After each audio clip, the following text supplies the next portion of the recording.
समझा से जो यहाँ पर सहअस्तित्व बोल रहे हैं, इसका मतलब क्या है, उसको पकड़ना होगा। और जो ये तीन भाषा बोल रहे हैं ना, कारण गुण गणित, इसका क्या मतलब है?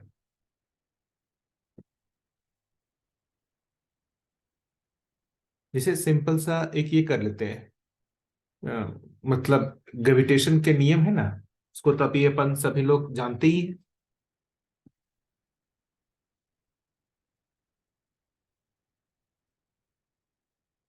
है ना। तो उसमें देखेंगे तो ग्रेविटेशन के नियम में हम लोग क्या जानते हैं, इसको सोचने की जरूरत है। या साइंस भी जानता है तो कौन सा भाग जानता है ना, ग्रेविटेशन का नियम। हम लोग उसमें देखेंगे तो मैक्सिमम लोग गणितात्मक भाषा को ही जानते हैं, हम्म। है ना। गणितात्मक भाषा क्या, तो दो पार्टिकल है, तो उन दोनों के बीच जो फोर्स लगता है वो होता है G m1 m2/r²। यही है ना, आप लोगों ने यदि साइंस पढ़ा होगा यही होगा ना, न्यूटन्स लॉ ऑफ ग्रेविटेशन तो यही है ना।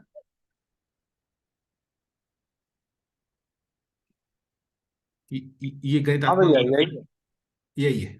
और उसके बेसिस पे हम लोग बहुत सारा कैलकुलेशन करते हैं ना। जैसे मतलब पूरे 11th 12th में देखेंगे, ग्रेविटेशन में हम लोग ये बताते हैं F = G m1 m2/r²।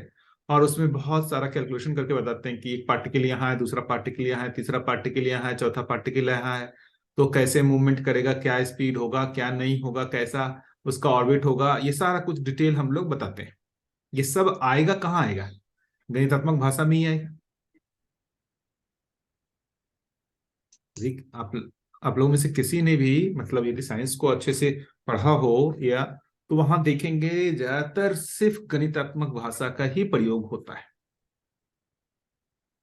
और उसके ही ह्यूज एप्लीकेशन कराए जाते हैं। ये एग्री करते हैं? हाँ भैया यही होता है, फिजिकल फिनोमिना होता है, फिर उसका मैथमेटिकल फॉर्मुलेशन होता है, मैथमेटिक्स होती है इसके साथ। हाँ। इवन हम लोग गुणात्मक भाषा पे भी बहुत फोकस नहीं कर पाते हैं। अभी पढ़ाई में भी गुणात्मक भाषा पे भी बहुत ज्यादा है। गुणात्मक भाषा का मतलब ये फोर्स वास्तविकता में है क्या, है ना, बल क्या होता है, मतलब उसकी जो एक अंडरस्टैंडिंग है। हम सिर्फ मैथमेटिक्स में ले जा करके उसका मैथमेटिकल फॉर्मूला बता करके उससे सिर्फ कैलकुलेशन की बात करते हैं, लेकिन जो उसका गुणात्मक वाला भाग है वहां भी बहुत फोकस नहीं कर पाते अपन। साइंस गुणात्मक भाषा को भी बहुत फोकस नहीं करता है कि जो ग्रेविटेशन का फोर्स है ना, वो एक्चुअली में है क्या, है ना, बल के रूप में क्या है, वो क्यों लगता है, इस बारे में भी अपन बात नहीं करते। और कारणात्मक भाषा साइंस तो में गुणात्मक भाषा किस तरह से आएगी भैया पर? वही कर रहे हैं ना। जैसे अभी कोई पूछ दे कि भाई आकर्षण बल, जैसे कि एक दूरी में रहते हुए भी एक दूसरे पर वो बल कैसे लगा पाते हैं। जैसे आपको किसी चीज पे बल लगाना हो तो आपको क्या करना पड़ता है,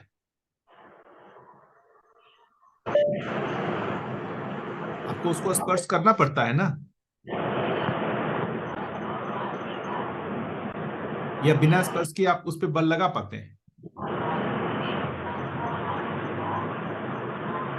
आपकी आवाज नहीं आ रही है, नहीं नहीं ठीक नहीं है। लगा भैया पाते। आपका बहुत आवाज आ रहा है, म्यूट कर।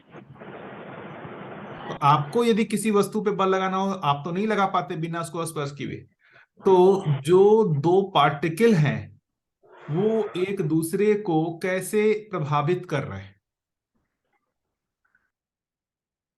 एक दूरी पर रहते हुए एक दूसरे को कैसे प्रभावित कर रहे हैं, इसको स्टडी करने जाएंगे तो वो गुणात्मक हो जाएगा, वहां मैथमेटिक्स नहीं है। प्रभावित कर रहे हैं, उस प्रभावित करने का मैथमेटिकल फॉर्म क्या होगा, मतलब इतनी दूरी पर कितना फोर्स लगेगा, वो हो गया गणितात्मक भाग। लेकिन वो एक दूसरे पर नहीं प्रभाव कैसे लगा नहीं पा रहे हैं, हाँ, जब इसको हम स्टडी करने जाएंगे तो वो गुणात्मक वाले भाग पे आ जाएगा। नहीं तो प्रभाव कितना क्या, हाँ वो प्रभाव है वो गुणात्मक होगा, सही है। हाँ, और उसका जो प्रभाव एक, इसका प्रभाव जो खुद ही यानी कि गुणात्मक भाषा होगी ना। हाँ यही जिस प्रभाव को बात कर रहे हैं, जब प्रभाव को स्टडी करेंगे तो ये प्रभाव है कैसे, किस तरीके से प्रभावित किए हुए एक दूसरे को, तब ये गुणात्मक भाषा हो जाएगा। तो उसके लिए कुछ लोग ग्रेविटेशनल फील्ड को स्टडी करते हैं कि ग्रेविटेशनल फील्ड जैसी कोई चीज होती है ना। वहां वहां पर भी देखेंगे ना, तो फिर वो गणितात्मक में ही चले जाते हैं। इनका गुणात्मक में भी जाते हैं तो वहां भी गणितात्मक चला जाता है। तो एक्चुअली में देखेंगे ज्यादातर लोग जो हैं, हम लोग जो स्टूडेंट्स है सब लोगों को पढ़ाता है, वो ज्यादातर गणितात्मक भाषा ही पढ़ाया जाता है। और उसमें ही हमारे को कैलकुलेशन वाले भाग में ही एक्सपर्ट किया जाता है। जितने भी एग्जाम है आईटी जेई और ये सब जो देखता हूँ, तो वो सारे गणितात्मक भाग पे आप कैलकुलेशन करना कितना अच्छा आ गया है, यही गणितात्मक भाषा, यही आप जो है मतलब उसके आपके एक्सपर्टीज का मतलब चेक पॉइंट। गुणात्मक भाग पे बहुत कम ही लोग सोच पाते हैं, शोध कर पाते हैं। कारणात्मक भाषा का तो पता ही नहीं है। कारणात्मक भाषा जिसको बोल रहे हैं सहअस्तित्व, सहअस्तित्व ही जो बोल रहे हैं कि कारणात्मक भाषा में व्यापक वस्तु सब में पारगामी होने के कारण, व्यापक वस्तु सब में पारगामी होने के कारण सब जो वस्तु है चुंबकीय बल संपन्न है। हर वस्तु उस चुंबकीय बल संपन्नता वश वो परस्पर जो एक कहे ना कि पूरकता की ओर प्रेरित है। तो किस ओर? जैसे आप देखेंगे जड़ वस्तुओं में तो विकास क्रम विकास की ओर। तो ये जो कारणात्मक भाषा है कि हर चीज का कारण सहअस्तित्व है, ये तो इमेजिनेशन में ही नहीं है अभी स्टडी में।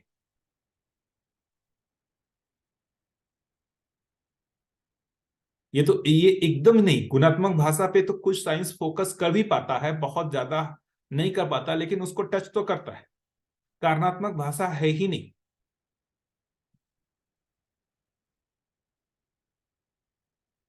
ये इवन आप एटम जो बनता है ना, जैसे एटम बनते हैं तो उसमें भी अभी क्या है, इलेक्ट्रॉन प्रोटॉन है न्यूट्रॉन है, ये सारे कितने नंबर्स होते हैं, कैसे चक्कर काटते हैं, ये सारे का स्टडी हो जाता है ना। गुणात्मक वाले भाग में बहुत थोड़ा कुछ चला जा सकता है कि मतलब ये कैसे है, वेव के फॉर्म में है, पार्टिकल के फॉर्म में है, ये सारा कुछ जो है गुणात्मक। लेकिन उसके साथ जो कारणात्मक भाषा है, इन सब के मूल में जो सहअस्तित्व है, सहअस्तित्व कहें तो व्यापक, व्यापक की जो प्रेरणा है, हर परमाणु अंश जो है वो व्यापक में रहते हुए प्रेरित है, ये तो कारणात्मक भाषा है ही नहीं। यदि सहअस्तित्व की प्रेरणा यदि समझ में साइंस को आता, तो क्या लगता है आज साइंस का स्वरूप ऐसा होता, बिल्कुल अलग होता।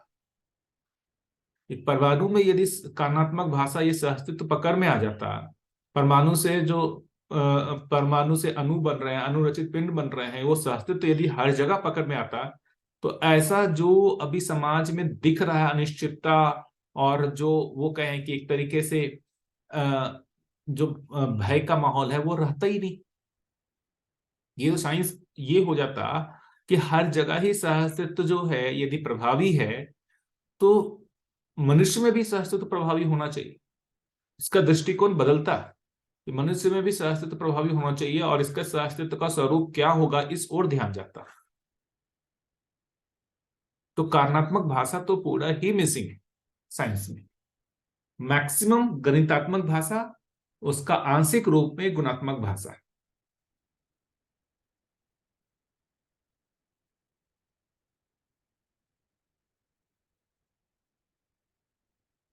गुणात्मक भाषा भी देखेंगे तो अच्छे जो साइंस के और साइंटिस्ट लेवल के लोग हैं वही गुणात्मक भाषा पे जाकर के थोड़ा सोच पाते हैं, या उसको गुणात्मक भाषा को कहें तो फिलोसफिकल साइंस, ऐसा एक डिपार्टमेंट भी चलता है। फिलोसफिकल साइंस नाम से परिचित है आप लोग? फिलोसफिकल साइंस,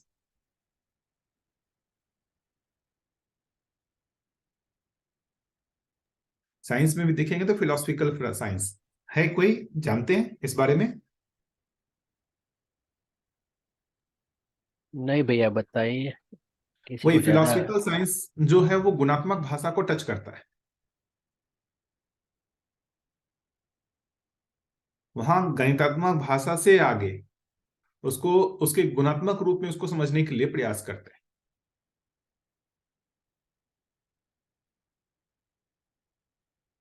जैसे क्वांटम फिजिक्स ही ले ले, तो क्वांटम फिजिक्स देखेंगे तो एक हैवी मैथ्स है, लेकिन मैथ्स के साथ जो उसकी अंडरस्टैंडिंग है वो जाकर के गुणात्मक भाषा में जुड़ता है। तो यहां दिक्कत क्या है कि गुणात्मक भाषा का समझने के लिए भी गणित का ही प्रयोग होता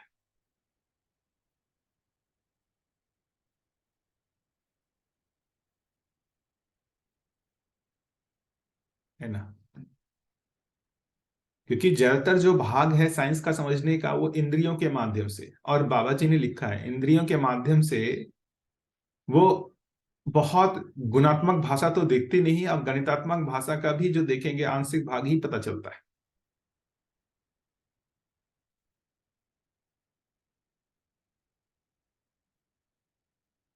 ठीक है, ये पकड़, ये समझ में आया कारण गुण गणित कहने का मतलब क्या हुआ।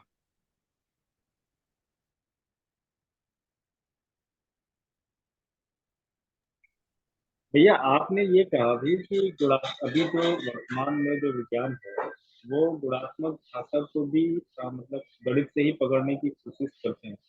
तो ऐसा तो हो नहीं सकता ना कि गुणात्मक भाषा को गणित की भाषा से पकड़ने में सफलता मिले, क्योंकि वो तो अलग चीज है वो, मतलब मैं सही समझ पा रहा हूँ? थोड़ा बताएं इस बारे में। देखिए ना, जैसे मतलब ये जो चीजें हैं, मान लेते हैं मैंने जैसे ग्रेविटेशन का लिया, एटम से जो मॉलिक्यूल बनता है उसमें भी देखिए ना ज्यादातर गणितात्मक भाग को ही पकड़ा है।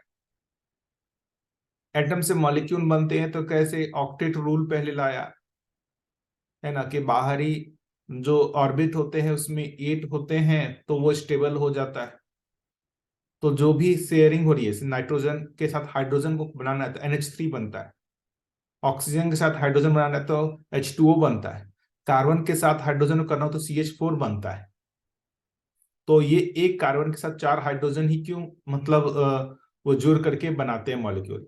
एक नाइट्रोजन के साथ 3 हाइड्रोजन ही क्यों जुड़ते हैं, हाँ ऑक्सीजन के ठीक है साथ भैया। 2 हाइड्रोजन ही कर। तो ये गणितात्मक वाला भाग हुआ। स्पष्ट ये हो मैं नहीं गया। कह रहा हूं कि गणितात्मक भाग की आवश्यकता नहीं है, ये सारे जो इंजीनियरिंग आपको दिख रहे हैं वो गणितात्मक भाषा का ही परिणाम है। काफी एग्जॉस्टिव स्टडी हुआ है गणितात्मक भाषा पे, सोच नहीं सकते आप, इतना ज्यादा मेहनत हुआ है गणितात्मक भाषा पे, अनबिलीवेबल, गजब का काम हुआ है गणितात्मक भाषा पे। तो जितने जो इंजीनियरिंग लाइंस जो चला गया वो सब के सब ज्यादातर गणितात्मक भाषा की तरफ ही गए। साइंस जो जाता है वो थोड़ा बहुत उसके गुणात्मक भाषा को फोकस करता है। अब जैसे यहाँ दर्शन में कहीं लिखा हुआ नहीं होगा कि भाई जैसे ये जो हो गया नाइट्रोजन 3 हाइड्रोजन के साथ ही क्यों करता है, और कार्बन 4 हाइड्रोजन के साथ ही क्यों करता है, ऑक्सीजन 2 हाइड्रोजन के साथ ही क्यों सहयोग करता है। भाई बन सकता है ना, ये कोई मालिक गणितात्मक भाषा में ही पूछना चाहे कि भाई ऑक्सीजन 2 हाइड्रोजन के साथ ही क्यों सहयोग किया, 3 के साथ क्यों नहीं किया, 4 के साथ क्यों नहीं किया। तो यहां पर ऐसा कुछ भी नहीं लिखा हुआ है।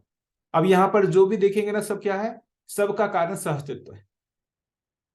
यहां आप देखेंगे तो सहअस्तित्व है, सहअस्तित्व का मतलब पहचानना निर्वाह करना यहाँ पे है।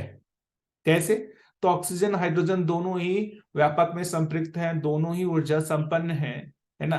तो दोनों को ही एक दूसरे के साथ पहचान निर्वाह करना आता है। तो ये पहचान निर्वाह करना ही जो है वो बेसिकली उस आधार पर वो कितना ऑक्सीजन कितना हाइड्रोजन के साथ होगा ये जुड़ेगा। तो सहअस्तित्व पूरकता के आधार पर ये आंसर हो गया। लेकिन गणितात्मक भाषा के रूप में यदि इसको देखने जाएंगे तो यहां पर वो गणितात्मक भाषा के रूप में एक्सप्लेनेशन नहीं है, वहां आप सेटिस्फाइड नहीं होंगे गणितात्मक भाषा में। जल बनने का जो रसायन बनता है, जल पहला रसायन वो ऑक्सीजन और हाइड्रोजन से मिलकर होता है, और उसमें एक एक भाग ऑक्सीजन और 2 भाग हाइड्रोजन होता है। और इसमें कहीं पर भी एक्सप्लेनेशन नहीं है, मतलब इसका गणितात्मक भाग का है। लेकिन वही बात कर रहे हैं, क्या गणितात्मक भाग समझने से ही ये समझ में आ गया, ऐसा है? या उसके मूल में कारणात्मक भाग समझने से भी सेटिस्फेक्शन होता है? जब दर्शन पढ़ रहे हैं तो देखिए बाबा जी ने गणितात्मक भाषा को कभी टच नहीं किया। क्यों? दो हाइड्रोजन ही एक ऑक्सीजन के साथ मिलकर के ऐसा बनाया। उन्होंने सबके बीच में जो कारणात्मक भाषा है सिर्फ उसके बारे में कहा। यह सोचने की मुद्दा है कि साइंस यहाँ गणितात्मक भाग पे बहुत फोकस करता है, और जो मध्यस्थ दर्शन है उसने गणितात्मक भाग पे फोकस नहीं किया, उसने सीधा फोकस किया है किस पे? कारणात्मक भाग पे। ठीक कह रहे हैं भैया। मुझे कोई मेरे प्रोफेसर की लाइन याद आती है, वो ऐसा कहते थे कि mathematics is the language in which God has written this word. पूरा गणित को ही वो बता रहे थे कि पूरी ईश्वर ने गणितीय भाषा में ही लिखा है। अब यहाँ दर्शन में शायद ऐसा कहने की कोशिश हो रही है कि वो कारणात्मक उसका अस्तित्व है जिसमें ये पूरा लिखा हुआ है। ऐसा है क्या? क्या मैं बिल्कुल भैया, गलत? मतलब यही मेन मुद्दा है कि ये जो पूरे अस्तित्व के होने का मतलब जो है वो है, जो है उसका मूल कारण सहअस्तित्व है। ये सारे जो जो भी प्रकृति दिख रहे हैं, प्रकृति जो है वो सहअस्तित्व का ही परिणाम है।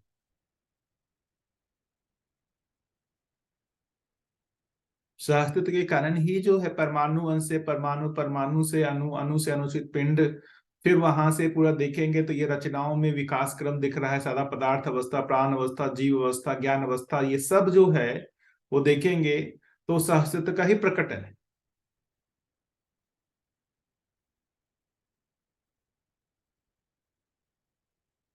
ये भाग मतलब देखिए ना, आश्चर्यजनक भाग है कि ये जो चीज है ये साइंस में मिसिंग है, लेकिन उसके जो पूरे गणितात्मक, देखिए कारणात्मक भाषा सूक्ष्म है, ये इतना फैला हुआ नहीं है, वो सिकुड़ा हुआ है। गणितात्मक भाषा फैला हुआ है। क्यों फैला हुआ है? हम गणितात्मक भाषा में अलग अलग इकाइयों के जब इंटरेक्शन की बात करेंगे तो ऐसे अनगिनत इकाइयां हैं, अनगिनत तरीके के इंटरेक्शन हैं, अनगिनत तरीके के कॉम्बिनेशन है, तो वहां पर अलग अलग गणित आ जाएगा। लेकिन कारणात्मक भाषा जो है सब जगह एक ही है। कारणात्मक भाषा के अर्थ में भिन्नताएं है ही नहीं। गणितात्मक भाषा पे ह्यूज देखेंगे ना, वेरिएशन है। कहीं पर इलेक्ट्रोमैग्नेटिक फोर्स आ जाएगा, कहीं पर ग्रेविटेशन का फोर्स आ जाएगा, कहीं पर कुछ और आ जाएगा, लेकिन कारणात्मक भाषा हर जगह एक जैसा है। कारणात्मक भाषा कहने का मतलब ये कहेंगे कि व्यापक में संपृक्ततावश हर इकाई में जो प्रेरणा है वही हो गया इसका कारणात्मक भाषा। प्रेरणा के फलस्वरूप ही कहीं पर भी घटित होता हुआ दिख रहा होगा तो विकास क्रम विकास, जागृति क्रम जागृति ही दिख रहा होगा।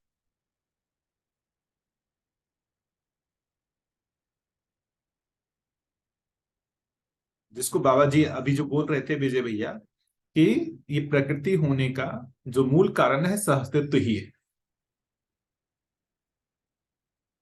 अब यही चीज है, यदि हम ये इसको यदि ध्यान रखते हैं तब तो समझ में आता है। और यदि हम मैथमेटिकल में चले जाते हैं ना तो वो मतलब बहुत ही कॉम्प्लिकेटेड हो जाता है कि वो मैथमेटिक्स कहीं पर से कुछ डोमेन में सेटिस्फाई होता हुआ दिखता है, फिर कुछ डोमेन में सेटिस्फाई होता हुआ नहीं दिखता, तो आप एक और हायर मैथमेटिक्स लाते हैं। उस हायर मैथमेटिक्स में फिर और कुछ मतलब चीजें मतलब होती हुई दिखती हैं, कुछ एक्सेप्शन आ जाते हैं, तो फिर और आपको मॉडिफाई करना पड़ता है। ऐसा गणित इतना हैवी हो गया है कि मुझे नहीं लगता है कि ज्यादातर जितने भी अभी गणित हैं जो हैवी, इतना हैवी है कि सब लोग पढ़ते भी हो। बहुत इक्के दुक्के लोग ही उतने हैवी में जाते हैं।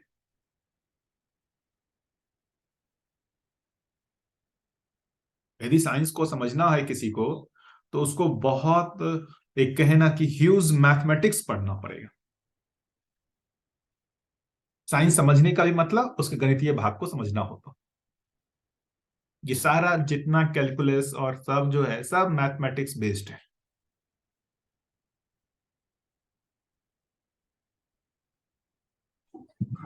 यह फिजिक्स में भाई रोडोप का बुक था हमारे समय, पता नहीं अभी चलता है कि नहीं। वो पूरा फिजिक्स, वो उसका पूरा कैलकुलस ही था।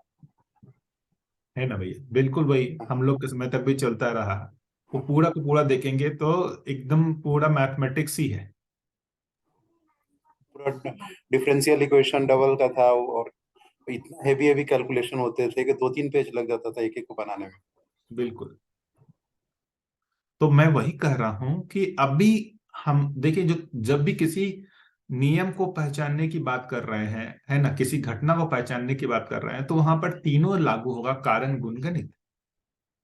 कारणात्मक भाषा यदि पकड़ में आती है तो अपने आप को सेटिस्फेक्शन होता है। गणितात्मक भाषा से पकड़ में आता है तो बहुत सेटिस्फेक्शन होता नहीं। अभी अभी आप यहाँ पर पढ़ते होंगे, यहाँ पर देखेंगे ना, मतलब कहीं पर आप लोगों ने पढ़ा ही होगा कि किसी भी धरती पे जो पहला रसायन बनता है वो जल होता है। उसमें भी बताया हुआ है कि ब्रह्मांडीय किरणों के संयोग से ये घटना घटती है। ब्रह्मांडीय किरणों के संयोग से ये जल बनता है। जल बनता है, उसके बाद उसमें कई सारे अम्ल क्षार मिल करके कई रस रसायन बनते हैं। उससे फिर जो है प्राण कोशिका का जन्म होता है। किसी धरती में दे दे देखेंगे, विकास क्रम को देखेंगे तो वो पहले से पदार्थ अवस्था के फॉर्म में होता है धरती। वो पदार्थ अवस्था से समृद्ध होने के बाद जो है वहां पहला रसायन जल बनता है। उस रसायन जल में फिर कई अम्ल क्षार मिल करके बहुत तरीके के रसायन बनते हैं। फिर वहां पे प्राण अवस्था जो है प्रारंभ होता है। फिर ऐसे प्राण अवस्थाओं की रचनाएं विकसित होती हैं वहां पे। ऐसी प्राण अवस्थाओं की रचनाएं के विकसित होने के बाद वहां से फिर अंडज संसार, फिर अंडज संसार, सॉरी, पहले स्वेदज, फिर अंडज, फिर पिंडज संसार आता है। तो रचनाओं में पर देखेंगे तो प्राण अवस्थाओं से फिर पहले स्वेदज, फिर अंडज, फिर पिंडज संसार होता हुआ जीव जो कहते हैं जीवावस्था, इसका एस्टेब्लिशमेंट होता है। और उसमें फिर और रचनाओं में डेवलपमेंट होकर के जो ज्ञान अवस्था है उसका डेवलपमेंट होता है। तो ये सब क्यों हो रहा है? क्योंकि इधर से आप देखेंगे तो जीवन जो है वो जीवन के एक्सप्रेस होने के लिए ऐसी मेधस की रचना आवश्यक है। तो ऐसी मेधस की रचना होने में इतना सारा शोध हुआ, तब जाकर के जीवन पूरी तरीके से अपने आप को व्यक्त कर पा रहा है। ये सब सहस्तित्व पूरकता विधि से हो रहा है, इसमें मानव का कोई रोल नहीं है। बाबा जी यही तो ध्यान दिलाने की कोशिश कर रहे हैं कि ये जो जो सहस्तित्व मूल कारण है इसको पहचानने की आवश्यकता है। जैसे अभी देखेंगे मतलब ये जो अपने हिंदू फिलॉसफी को देखेंगे, वहां पर भी अस्तित्व को समझने की बात हो रही थी, है ना। अस्तित्व कैसा है, नहीं है, ब्रह्म है ना, प्रकृति है, कैसा है। वहां पर गणितात्मक भाषा का प्रयोग बहुत कम था, गुणात्मक भाषा का ज्यादातर था। गुणात्मक भाषा कहें या अब वो कारणात्मक भाषा में जो भी उन्होंने माना हो, ब्रह्म सत्य जगत मिथ्या, ऐसा जो भी, गणितात्मक भाषा नहीं था। तो गणितात्मक भाषा से सूक्ष्म गुणात्मक, गुणात्मक भाषा से सूक्ष्म जो है कारणात्मक भाषा है। तो अभी फिर क्या हुआ कि कुछ मतलब 200-300 सालों में जो साइंटिस्ट जिसको कहते हैं अपन, जो भी है, जिन्होंने गणितात्मक भाषा को पकड़ना शुरू हुआ। तो गणितात्मक भाषा को जो इन्होंने पकड़ा और उसको पूरा सिस्टमैटिक एजुकेशन में लाया। तो गणितात्मक भाषा क्या होता है ना, हर आदमी उसको प्रयोग करके मतलब उसमें प्रमाण पा सकता है कि जिसने से आइंस्टाइन ने जैसा समझा या न्यूटन ने जैसा समझा, गणितात्मक भाषा को कोई भी प्रयोग करके देखेगा तो उसको भी वही गणितात्मक भाषा मिलेगा। तो गणितात्मक भाषा का देखेंगे कितना बढ़िया परंपरा बन गया, क्योंकि ये आसान है, ये इजी है। गुणात्मक भाषा की परंपरा नहीं बनी है अभी एजुकेशन में। जो जितना तो मैं तो करता हूं कि जो मैंने पढ़ाई किया, बीटेक किया, मुझे तो गुणात्मक भाषा को मतलब वो करते हुए बहुत कम ही दिखा। ज्यादातर सब गणितात्मक भाषा में ही जाते हैं,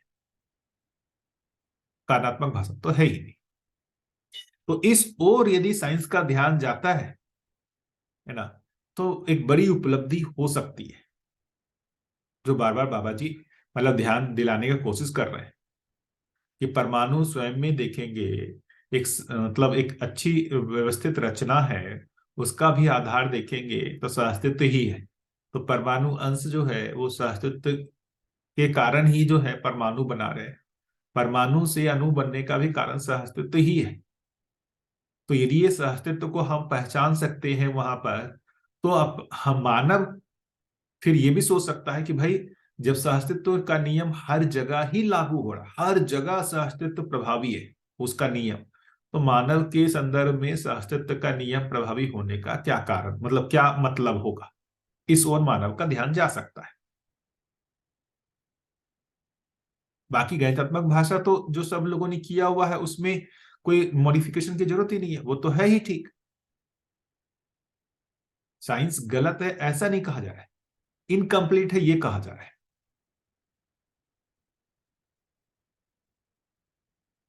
उसके समझने का जो दृष्टि है वो इनकम्प्लीट है।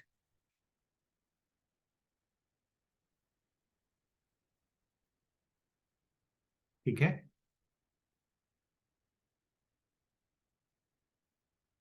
बढ़िया, इस पे और कोई कुछ व्यक्त करना चाहे? भैया इसमें बाबा जी ने जो इसको जो शुरू किया था, ये तो आपने बढ़िया से बता दिया। ये जो भाषा जो है, मानव एक है, मानव भाषा एक है, ठीक है। कहीं पे हम हिंदी बोल रहे हैं, कहीं पे और कोई भाषा, कहीं पे चाइनीज चल रहा है। तो पीछे जो है कारण गुण,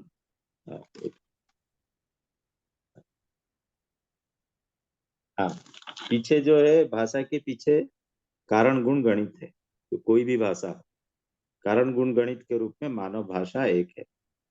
तो ये जो है ये सही है। तो व्यवहारिक में ये सहअस्तित्व के साथ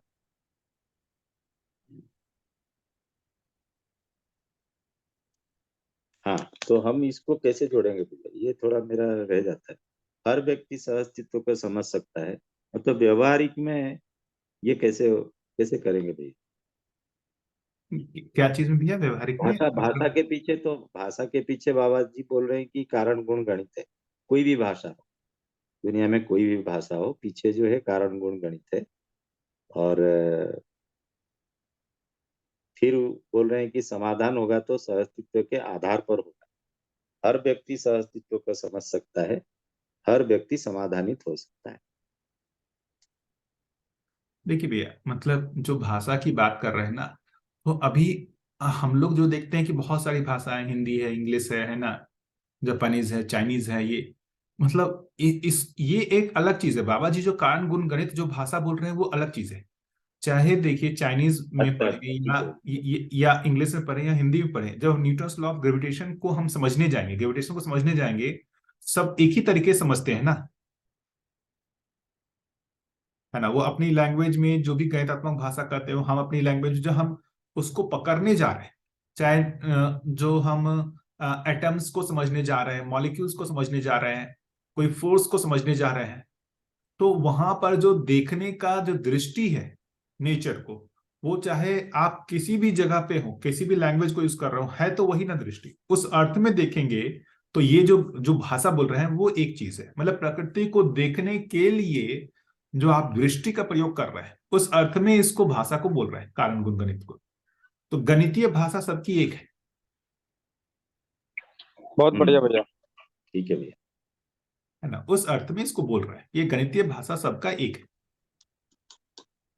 आप किसी एक शब्द को आप अलग ध्वनि से इंगित कर रहे हैं, किसी एक वस्तु को एक अलग ध्वनि से इंगित कर रहे हैं, कोई अलग ध्वनि से इंगित कर रहा है, इतना ही डिफरेंस है ना।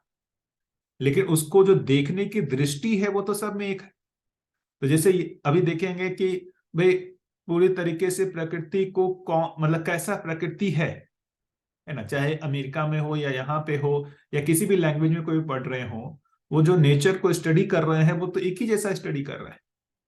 तो वो देखने की दृष्टि तो एक ही है। उस अर्थ में इस भाषा को देखा जाए, गणितीय भाषा।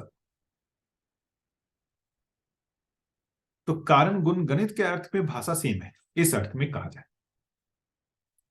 और सहअस्तित्व को समझे बिना कैसे समाधानित होगा, आप बताइए ना। मानव अभी जो है साइंस इतना गणितीय भाषा करने के बाद भी जो कारणात्मक भाषा, जो सहअस्तित्व को उसको नहीं समझा, समाधानित हुआ है। समाधानित होने का मतलब क्या हुआ? समाधानित होने का मतलब क्या हुआ?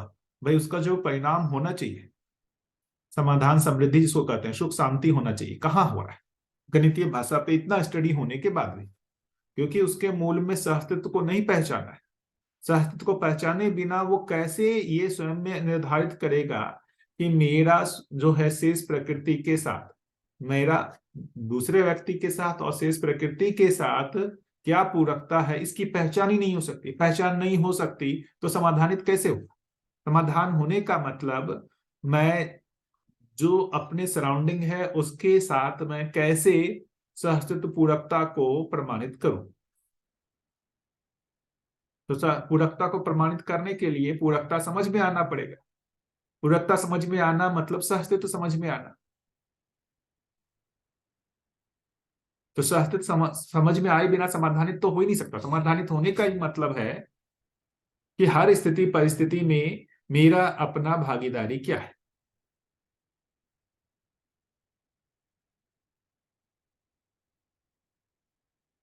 ठीक है भैया? हाँ भैया, ये वाली बढ़िया। इतना ही तो काम है। मतलब देखिए, यही तो इंटरेस्टिंग है। मानव को छोड़ करके बाकी हर एक इकाई में देखेंगे, वो सहअस्तित्व जो है वो प्रभावी होता हुआ दिखता है। लगता है कि नहीं? मानव को छोड़ दे तो बाकी सभी जो है लगता है सहअस्तित्व के नियम को फॉलो कर रहे हैं। कहीं पर भी किसी में भी अनिश्चितता जैसा लगता है क्या? मानव को हटा दे तो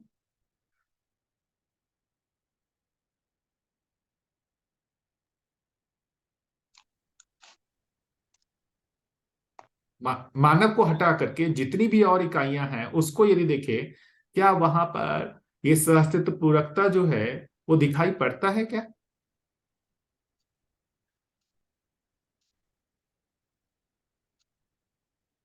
ये तो अपन परिचय से भी बताते हैं ना, पदार्थ अवस्था, प्राण अवस्था, जीव अवस्था, वो सभी एक दूसरे के लिए पूरक है।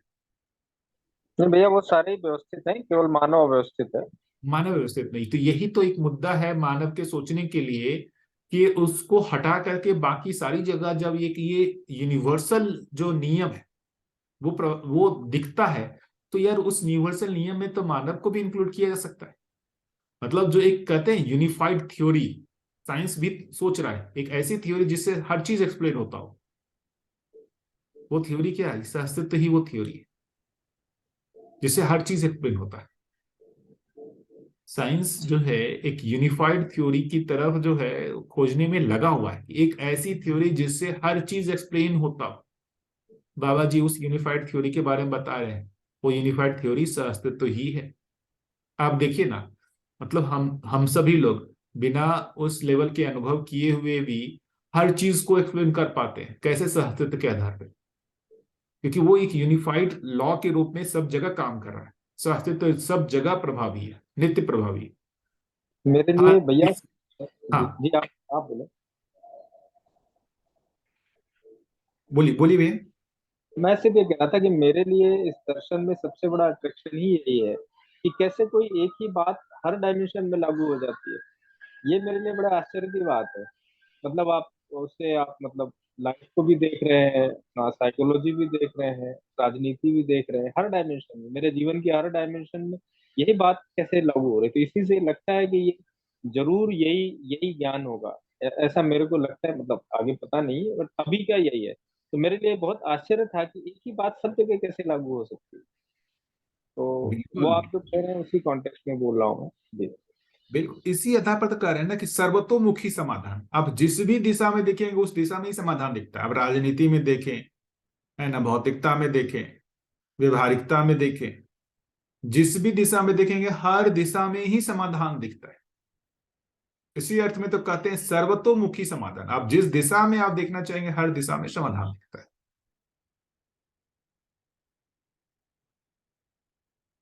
ठीक है भैया?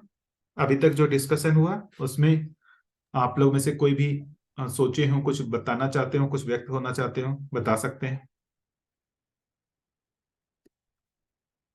या भैया, इसमें और थोड़ा रह रहा है मेरे लिए। जैसे मैं तो सहअस्तित्व में हूँ, मेरी पूरकता कहाँ कहाँ कम पड़ रहा है ये मैं कैसे चेक कर सकता हूँ? आपने तो ये बढ़िया बता दिया, ये समझ आया। नहीं, पूरकता उसको कहाँ कहाँ वो कब। उसको नहीं जानूंगा तो काम भी नहीं कर पाऊंगा, और फिर मेरा जो आ, आ, निश्चित आचरण नहीं हो पाएगा। हम्म, भैया तो उसी इसको को ही तो देखिए, जैसे मैं कुछ अस्तित्व की बोलूं? बात कर रहे हैं तो मैं कुछ जब, बोलूं भैया? हाँ बोलिए ना भैया, बोलिए भैया। विजय बोलिए भैया, बोलिए। ऐसा है जो मैं समझ रहा हूँ कि हमको ये समझ में तो आ ही रहा है कि हर चीज एक दूसरे के पूरक में है, यानी कि असहअस्तित्व में। तो जितना जितना समझ आ रहा है उतना उतना आगे बढ़ते जाएंगे तो आगे का वो टॉर्च की तरह से रास्ता दिखेगा, ऐसा मेरा मानना है, जिस तरह से मैं आगे बढ़ रहा हूँ। कि जितना जितना हम अपने में ले पा रहे हैं उतने उतने में समाधि न हो पा रहे हैं, हाँ भाई ये ठीक है, ये ठीक है। वो हो नहीं पा रहा है। जीने में जितना हो पा रहा है उससे ज्यादा सूचना अपने पास है, ऐसा मुझे लगता है। और वो सूचना है, जो सूचना है या जो भी है, वो जीने में आने के लिए हमारे जो प्रयत्न है, और वो प्रयत्न पूरे, यानी कि उसके लिए जो अवेयरनेस है उसको रखेंगे, तो मेरे ख्याल से यानी कि ये this is the way I think. Personally मैं बता रहा हूँ। आगे रविकांत भैया स्पष्ट करिएगा। जैसे यही सहअस्तित्व का नियम जब हम मानव मानव के इंटरेक्शन के बीच में देखते हैं, जैसे मैं, मतलब मानव मानव कहते हैं तो कोई अलग, जैसे मैं अपनी बात करूं, तो जब मेरा दूसरे मानव के साथ जो पूरकता है या जो सहअस्तित्व है, उसको हम कैसे देखें। तो जब मानव मानव के बीच में जो सहअस्तित्व नियम लागू हो रहा है, उसी को ही तो न्याय बोल रहा है। अब वो न्याय कहाँ से प्रारंभ हो रहा है? ये मूल्यों के साथ प्रारंभ हो रहा है। मूल्य ही, जो मूल्य उसमें व्यक्त हो रहे हैं वही तो न्याय है, और वही हाँ, ये सहअस्तित्व। भैया ये बात समझ में आती है, यानी कि ये कन्विंस भी होते हैं, पर ये पूरी इस तरह से जीना अभी हो नहीं पा रहा है। That's what I wanted to tell. क्योंकि सहअस्तित्व जो है वो नियम पकड़ में नहीं आया, इसीलिए नहीं हो पा रहा है। सहअस्तित्व का अभी अपने को भास हुआ है। भास हम्म। हुआ है तो हम उसकी जगह, जीने की जगह पर भी हम भास के लेवल पे ही प्रयास कर पाते हैं। भाषा के रूप में हमने सहअस्तित्व को अभी पकड़ा है, भाषा के रूप में, अनुभव में नहीं आया है। सहअस्तित्व हमारे अनुभव में नहीं आया है, इसलिए अनुभव में नहीं आया तो उस लेवल का जीना भी नहीं है। अनुभव में आने का मतलब ही है, उसको मानव चेतना बोल रहे हैं, सहअस्तित्व अनुभव में आना।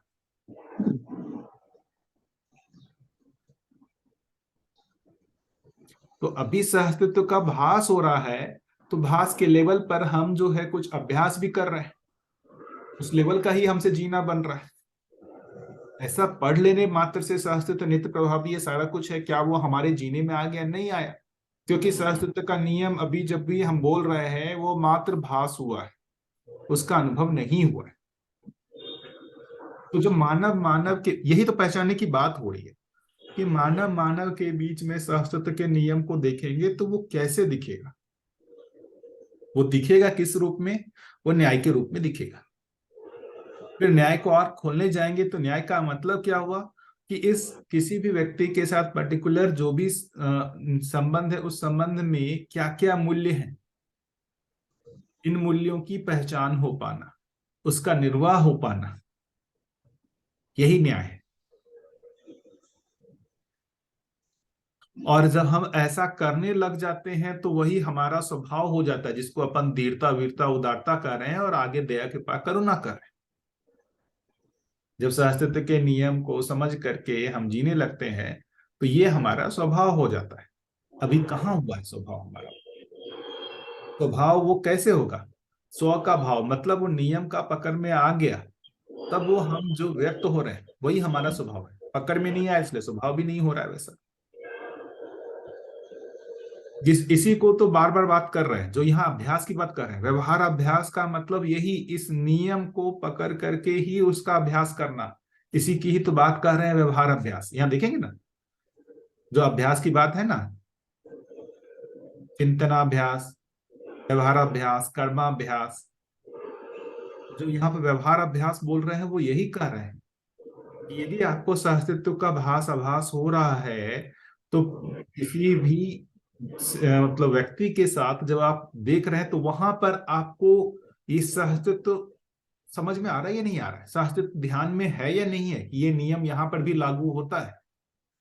यदि सहअस्तित्व नियम ध्यान में नहीं है तो आप न्याय नहीं कर सकते, मूल्यों का निर्वाह नहीं कर सकते। इसी चीज को शेष प्रकृति के साथ जब हम करने जा रहे हैं, इसी को कर्माभ्यास कह रहे हैं कि जब मैं एक मानव के रूप में शेष प्रकृति के साथ जब मैं इंटरेक्ट कर रहा हूं तो वहां जो मेरी पूरकता है प्रकृति के साथ, क्या पूरकता है भाई, ये शरीर का जो जो भी पोषण के लिए हमको जो भी एक तरीके से जो भी आवश्यकताएं हैं उसको पूरा करने के लिए जो वो एक संतुलन बना हुआ है, जो एक आवर्तनशीलता बनी हुई है, उसको बनाए रखते हुए मुझे अपनी आवश्यकताओं की पूर्ति करनी है। इस अर्थ में पूरकता को हम पहचान पा रहे हैं क्या? नहीं पहचान पा रहे। यदि पहचाने होते तो ये धरती जिस रूप में हमको समृद्ध मिली थी हम उसको संरक्षित कर पाते ना। हम अपनी आवश्यकताओं को पहचानते हैं लेकिन वो आवश्यकताओं के साथ जो एक संतुलन बना रहना है उस धरती में, है ना, जो तापमान का संतुलन बना रहना है, वो अपन कहाँ पहचान पा रहे हैं? तो ना तो मानव के साथ सहअस्तित्व को पहचान रहा है, ना मानव शेष प्रकृति के साथ सहअस्तित्व को पहचान रहा है।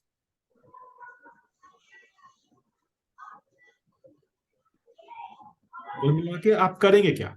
आप जिएंगे तो यही दो जवाब है ना, या तो किसी मानव के साथ जिएंगे या फिर आप मानव को छोड़ के जो शेष प्रकृति उसके साथ जिए।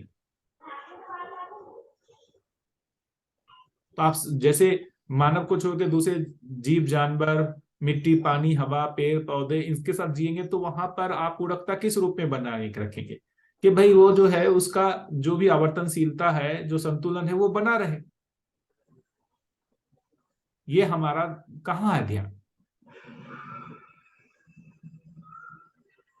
इतने की ही तो बात कही, देखेंगे मैं फंडामेंटली इतने की ही बात हो रही है कि भाई हम जहां पर भी इंटरेक्ट कर रहे हैं वहां पर सहअस्तित्व नियम कैसे लागू होगा, क्या उसका स्वरूप होगा, इसको पहचान लो।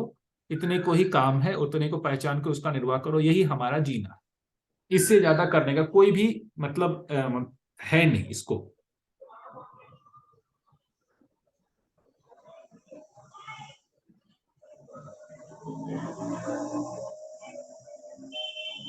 अब ये दृष्टिकोण तो देखिए होना चाहिए शिक्षा में ही, छोटे से ही हमारा इधर की ओर ध्यानाकर्षण कराया जाना चाहिए शिक्षा में। ये सहअस्तित्व पूरकता है, हर जगह हमारे को उस सहअस्तित्व को पहचानना चाहिए। मानव के साथ मानव का, पेड़ पौधों के साथ मानव का, पशुओं के साथ मानव का, मिट्टी पानी हवा के साथ सहअस्तित्व को पहचानने की दृष्टि होती तो हम उसके लिए हम वो भी होते। मैं कल ही गया था बिलासपुर, मैं जैसे ही शहर पहुंचा वहां एक कचरे का ढेर, जो पॉलिथीन है, ह्यूज अमाउंट में। अब मुझे आश्चर्य होता है कि मानव प्लास्टिक को पहचाना तो अपने उपयोग के अर्थ में पहचाना, लेकिन वो किस तरीके से वो असंतुलन फैला रहा है इसका पहचान तो नहीं हुआ। वो मिट्टी में कर दिया, वो डिग्रेड होता नहीं है, वहां की मिट्टी बर्बाद होती है। फिर वो पॉलिथीन को जानवर खाते हैं, उससे उनका पेट खराब होता है। तो हमने अपने उपयोग के अर्थ में से पहचाना है, सहअस्तित्व के अर्थ में नहीं पहचाना। तो एकदम ऐसा लगता है कि कितना हम वो कर रहे हैं, लापरवाही कर रहे हैं।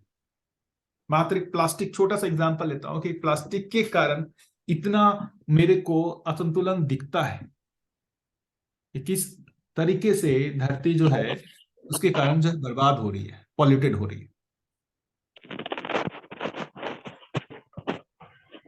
उससे पहले भी लोग यूज करते थे, पत्ती का दोना यूज करते थे, है ना, पेड़ पत्तियों का दोना यूज होता था, पेड़ पत्तियों का पत्तल यूज होता था। ऐसे बहुत सारी चीजें, पहले जूट के बोरे यूज होते थे, जो सब के सब जो है वो बायोडिग्रेडेबल थे। वो बहुत जल्दी से डिग्रेड हो करके मतलब वो आवर्तनशीलता में आ जाते थे। तो अभी हमने जो किया वो इजी टू यूज है, वो ज्यादा आसान है रख रखाव करना, हमको उसमें बहुत श्रम नहीं करना पड़ता है। लेकिन बस इतना ही हमारा था कि हमको हमको आसानी हो जाना चाहिए, मेरे को इजी होना चाहिए। वो आवर्तनशीलता में कितना रोल करेगा नहीं करेगा इससे हमको कोई मतलब नहीं। सोचिए ना, ये कठिन मामला लगता है कि नहीं लगता है?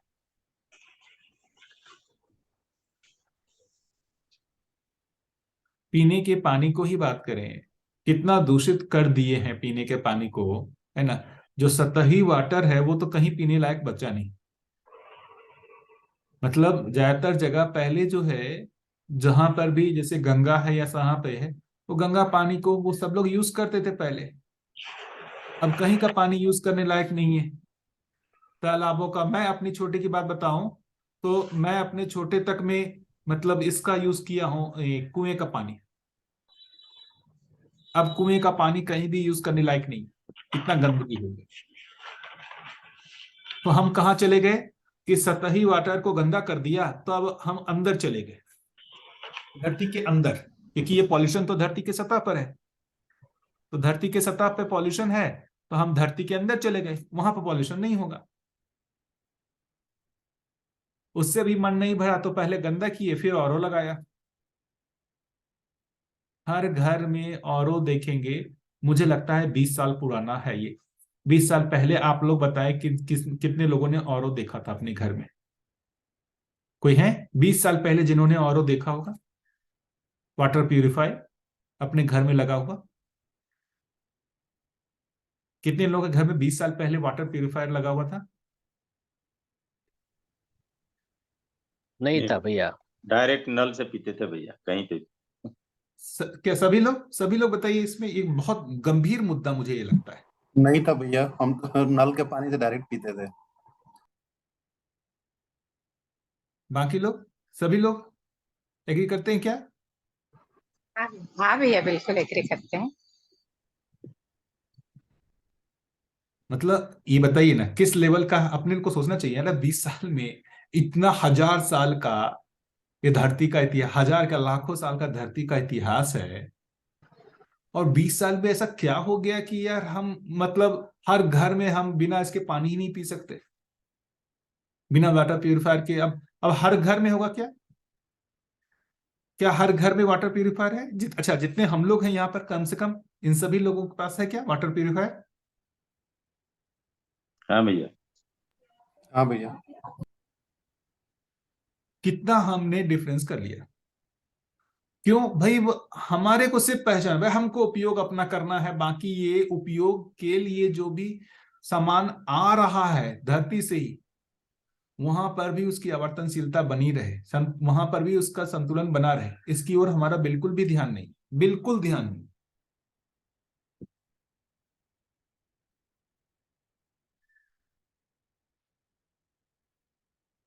मुझे तो कई बार ऐसा लगता है कि मतलब चलो, मतलब जो गवर्नमेंट है इनको भी नहीं दिखती कि प्लास्टिक जो है, ऐसा कई जगह जो होता है ना, प्लास्टिक बैन कर दिया गया, प्लास्टिक बैन कर दिया गया, ऐसा कई बार सुनने में आता है, लेकिन आता तो उतना ही है।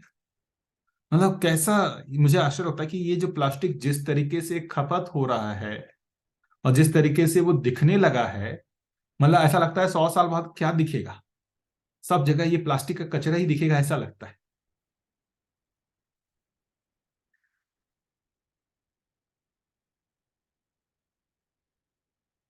तो ये सब मतलब सोचने के मुद्दे हैं। तो ये यही सब बात हो रही है, जो सहस्तित्व का मतलब कर रहे हैं, तो ये हर जगह पर है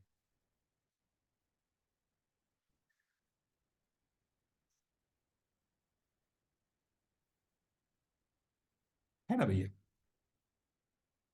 तो ये जो दृष्टिकोण डेवलप होना है, ये छोटे से डेवलप होना चाहिए, और बच्चे को पहचान होना चाहिए कि सहस्तित्व तो है।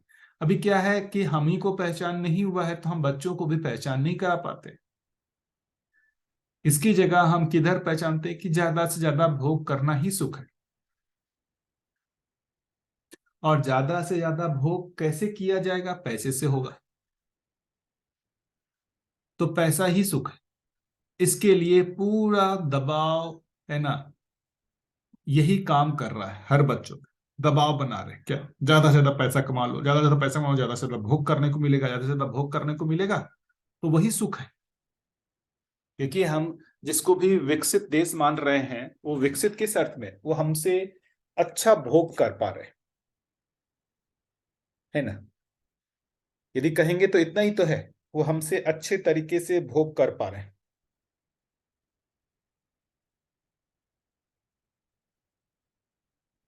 इसलिए वो हमसे ज्यादा विकसित है।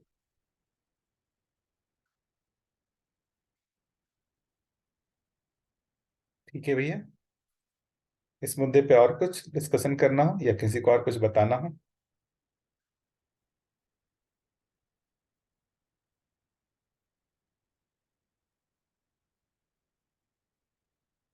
भैया, मेरी पूरकता सहअस्तित्व के साथ कैसा है, ये बहुत बढ़िया क्लियर हुआ।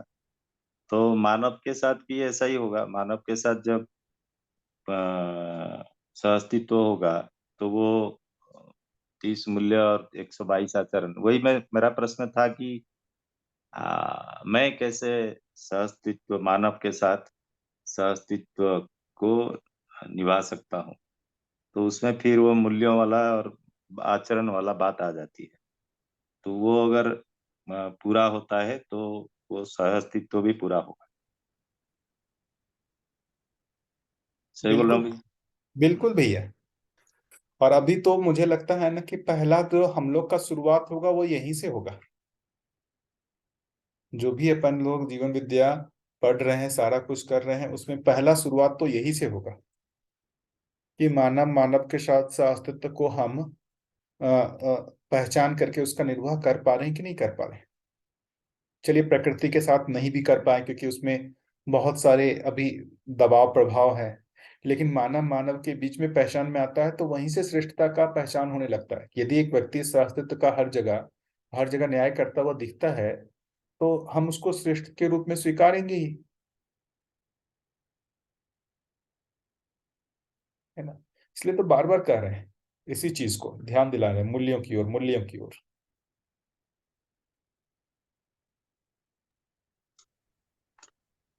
मुझे तो लगता है कि प्रकृति के साथ फिर भी आसान है। हालांकि वो सुविधा वगैरह ये एक दफा मन में आ सकता है, पर मानव का मानव के साथ में जो पूरा यानी कि स्वीकार होना तो बहुत भारी चीज है। हमारा ईगो पता नहीं कहाँ कहाँ से अंदर है ही है कि हम कुछ अलग हैं, हम श्रेष्ठ हैं, ये हैं, यानी कि वो तो ठीक है। नहीं भैया, यही तो बात हो रही है। यदि रास्ता तो यही है, रास्ता तो यही है, ये तो ख्याल आ रहा है। शास्त्र नियम यदि पकड़ में आता है, नहीं सारे अहंकार दूर होते हैं। अहंकार तभी हाँ, तक है जब तक हम अपने आप को आइसोलेशन में देख रहे हैं। शास्त्र तो समझ में आने के बाद मुश्किल है।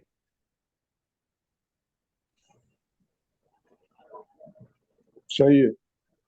फिर हमारे को इतना ही लगता है कि भाई हम ये पूरे अस्तित्व में ही जो अस्तित्व शास्तित्व के रूप में है, तो हमारा बस इतना ही लगता है कि मैं भी शास्तित्व में हो जाऊं। उसमें अहंकार नहीं। जब तक हम पूरे अस्तित्व का अध्ययन नहीं किए हैं, शास्तित्व का अध्ययन नहीं किए हैं, तभी तक हमारा ये ईगो अहंकार है। देखिए ना, मतलब मनुष्य में देखिए परंपरा का दोष है, व्यक्ति का दोष मैं बहुत नहीं करता हूँ। अभी जितना हम लोग पढ़ रहे हैं, सोचते हैं ना, उसके उसका प्रभाव दिखता है जब हम अपने ही परिवारों में जब जीने जाते हैं, तो हमारे में पहले से ज्यादा इस चीज का उत्साह बनता ही है कि हम सहस्तित्व पूरकता का निर्वाह करें, हम न्याय करें। ऐसे अपने में उत्साह बनता है, अंदर से एक दबाव जैसा तय है कि नहीं मुझे करना चाहिए। कर पाते हैं कि नहीं कर पाते बात अलग है, लेकिन करने का प्रयास तो शुरू किए ही हैं हम ही लोग, तभी हम लोग जुड़े हुए हैं। क्या लग रहा है, हम सभी लोग प्रयास कर रहे हैं कि नहीं कर रहे हैं? नहीं, वो है, वो तो यानी कि जहां जहां नहीं कर पा रहे वहां खटक भी रहा है, यानी कि इतना तो है ही, और करने का पूरा प्रयास तो है ही। बिल्कुल, और अब बाबा करते हैं जी तो ने भी अच्छा यही कहा लगता है, भी है। आवश्यकता, बाबा जी का भी यही कहना है ना, आवश्यकता लगेगी तो ही समझ में आएगा ये सब। बिल्कुल। भैया, प्रश्न आता है कभी कभी कि सब कुछ तो सहअस्तित्व के साथ है, सहअस्तित्व में है, तो ये मानव को ही क्यों कम मूल्य और कम आचरण के साथ आ गया, फिर उसको इतना अध्ययन करना पड़ता है। तो फिर ये इसलिए प्रश्न कह रहे हैं कभी कि कभी आता मानव है। पूर्ण में तो आप ही हो ना भैया, गठन पूर्ण और कौन है? नहीं नहीं, इसमें एक चीज कहें कि मानव को ही मतलब कल्पनाशीलता और कर्म स्वतंत्रता उपलब्ध है। हाँ, तो बिना मूल्य और बिना आचरण के कैसे आ गए निश्चित आचरण के? नहीं नहीं नहीं, वही कह रहा हूँ भैया, इसमें जो बात हो रही है ना कि सब जगह सहअस्तित्व प्रभावी होता हुआ दिखता है, तो मानव में वो क्यों नहीं दिख रहा है? क्योंकि मानव में कल्पनाशीलता कर्म स्वतंत्रता है, बाकी और किसी में भी कल्पनाशीलता और कर्म स्वतंत्रता नहीं है। पेड़ पौधों में कर्म स्वतंत्रता नहीं है, जीव जानवरों में कर्म स्वतंत्रता नहीं है। जीव जानवरों में जैसे शेर में ये नहीं है कि उसको शास्त्र समझ में आएगा तो अहिंसक हो जाएगा और नहीं समझ में आएगा तो हिंसक होगा, ऐसा नहीं है। मानव में देखेंगे वहाँ तो हिंसक भी ऑटोमेशन हो है। सकता है, अहिंसक भी हो सकता है। तो मानव को छोड़ के बाकी किसी दूसरे इकाई में कल्पनाशीलता कर्म स्वतंत्रता नहीं है। इसी कारण से ये कल्पनाशीलता कर्म स्वतंत्रता बस ही जो है, मानव के पास दोनों ही अवसर है। क्या अवसर है? इस अस्तित्व को समझ करके उसके अनुसार जीने का, और यदि बिना समझे हुए उसके अनुसार भी जीने का। तो बिना समझे जीने का दुख है और समझ के जीना ही सुख है। एकदम सिंपल नियम के रूप में काम कर रहा है। तो ये स्वीकार करना पड़ेगा कि देखिए, मानव में ही कल्पनाशीलता कम स्वतंत्रता है और इस अस्तित्व को पहचानने का अधिकार इसी को ही है। कोई जीव जानवर इस अस्तित्व को नहीं पहचानेगा, कोई पेड़ पौधा इस अस्तित्व को नहीं पहचानेगा। वो उस अस्तित्व को क्या कर रहे हैं? फॉलो कर रहे हैं, उस नियम को फॉलो कर रहे हैं। लेकिन उस अस्तित्व के नियम को पहचानना कहें या फिर उसको जानने का काम, उसको अनुभव करने का अधिकार सिर्फ मानव को है।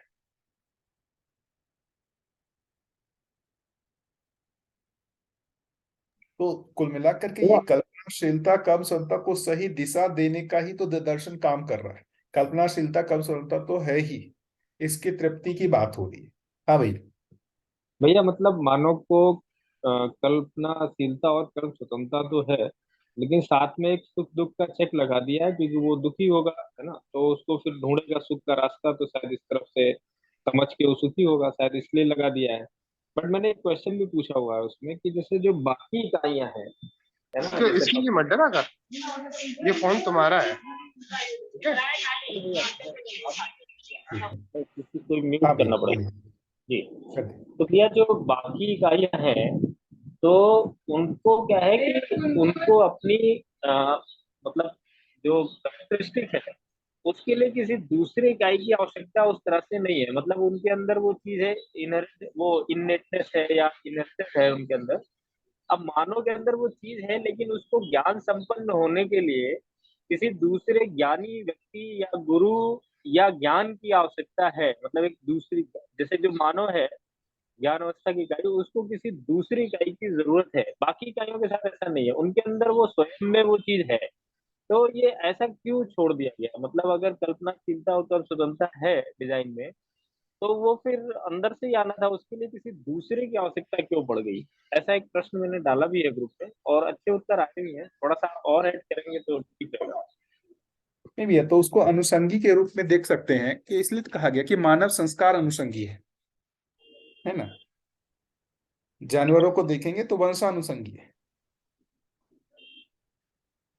पेड़ पौधे देखेंगे तो बीजानुषंगी है, और पदार्थ को देखेंगे तो परिणाम अनुषंगी है। तो यहाँ पर जब बात कर रहे हैं संस्कार अनुषंगी, का मतलब ही है कि इसको वातावरण की आवश्यकता है, वातावरण से ही उसका संस्कार बन रहा है। संस्कार अनुषंगी, जैसे अब जैसे देखेंगे गाय का, इंटरेस्टिंग है, गाय के बच्चे को क्या खाना है नहीं खाना है वो कहाँ से सीख के आता है? क्या उसको पेट से बाहर आने के बाद गाय जो है वो सिखाती है अपने बच्चे को ये खाओ ये नहीं खाओ? आप बताइए। नहीं भैया, बिल्कुल नहीं सिखाती है, उसको पता होता है, वो दूध पीना पैदा होते ही शुरू कर देता है। है ना, वो घास जी। खाना जो है कुछ दिनों में अपने आप ही शुरू कर देता है। हाँ तो ये हाँ, उसको वंशानुसंगी का ही ये जो है ये देखेंगे परिणाम है। हाँ, मानव जबकि के उसके अंदर भैया, जबकि उसके अंदर जीवन है, उसके बाद भी वो वंशानुसंगी है ना? एग्जैक्टली देखेंगे तो जीवन है, वो जीवन माँ के गर्भ में रह करके ही उस शरीर रचना के आधार पर क्या उसका मतलब खाना पीना रहन सहन ये होगा, वो वहीं से सीख के आता है। इसी को तो बोल रहे हैं वंशानुसंगी। हम्म। माँ के गर्भ से ही वो उस शरीर के आधार पर वो कैसे उसको पहचान निर्वाह करना है, कैसे अपने जीने का स्वरूप बनाना है, ये वहीं से सीख के आता है। हम्म। और मानव के बढ़िया। अर्थ में देखेंगे तो जैसे कोई भी गाय का मानव। बच्चा जो है वो जी भैया। वो आएगा तो वही डिसाइड करता है कि मुझे साग भाजी खाना है या मांस खाना है। नहीं नहीं नहीं, वो तो अपने वातावरण से सीखता है, जैसे लोगों के बीच रहता है वैसा वो सीखता है। नहीं नहीं, तो हर गाय के चीज बच्चे के बीच में नहीं भैया, वो तो पक्का है, वो शाकाहारी करेगी, उसमें कुछ शाकाहारी सिखाना है। नहीं है। हाँ। मानव का बात करेंगे तो मानव के बच्चे का मानव तो वो दोनों कर सकता है, वो तो जैसा भी ट्रेनिंग मिलेगी वैसा करेगा वो। मतलब ये वंशानुसंगी तो नहीं है। हाँ, वो नहीं है, वो संस्कार संगी है, वो बात ठीक है। बिल्कुल। अब देखिए यहीं से पकड़ में आता है कि मानव वंशानुसंगी नहीं है, उससे ज्यादा वो संस्कार अनुसंगी है। उसका हर चीज जो तय हो रहा है वो क्या, किस वातावरण में वो जन्म लिया है, वहां पर हर चीज, उसका आहार विहार व्यवहार सब वहीं से सीखता है। इस अर्थ में मानव संस्कार अनुसंगी है। यदि वंशानुसंगी होता, झंझट कहाँ था। तो वहां पर देखेंगे, वहां इसलिए बात कर रहे हैं कि जानवरों में सिर्फ शरीर की सीमा तक का ही बात है, जीने की आशा है। तो जीने की आशा में वहां पर काम चल गया वंशानुसंगी से। मानव में सिर्फ जीने की आशा नहीं है ना, सुखपूर्वक जीने की आशा है। तो बहुत बढ़िया। यहाँ पर वो वंशानुसंगी होने मात्र से काम नहीं चलेगा। नहीं चलेगा काम। ठीक बात है। तो सुख जो पकड़ है में वो आ रहा है संस्कार भैया। से ही है, सुख संस्कार से ही आता है। बहुत बढ़िया। Thank you. सुख आ गया। बिल्कुल सुख संस्कार से ही आता है। और वो संस्कार जो है वो माँ के गर्भ से सीख के नहीं आता। ये बात तो सही, संस्कार माँ के गर्भ से सीख के नहीं आता है। संस्कार उसका अपना एक पुराना होता है, फिर माँ के गर्भ से उसका संस्कार शुरुआत होता है, क्योंकि पहला वातावरण वो होता है। फिर जन्म होता है, परिवार से संस्कार शुरू होता है उसका, फिर और जो समाज है वहां से उसका संस्कार डेवलप होता है। इस अर्थ में मानव संस्कार अनुसंगी है। भैया यहाँ पर गर्भ संस्कार कितना प्रभावशाली है भैया? अब भैया ये गर्भ संस्कार कितना प्रभावशाली है, अब देखिए बाबा जी ने तो लिखा है, अभ्यास दर्शन में भी लिखा है, एक जगह और भी लिखा है कि प्रभाव तो पड़ता ही है ना। कि जो भी जो स्त्री है उसके जो सोच विचार है, जो उसमें धीरता है ना, जो भी उसके कल्पनाशीलता में चल रही है, वही शिशु के लिए वातावरण है। तो उस वातावरण का प्रभाव उस पर पड़ता ही है। तो इस तरीके के जी फिर वो संस्कार हो गए, फिर जन्म संस्कार हो गया कि जन्म के समय कैसे वातावरण बना के रखा हुआ है क्या है। फिर उसके आगे नामकरण संस्कार है। तो ये सारे संस्कार तो प्रभाव तो डालते ही हैं भैया,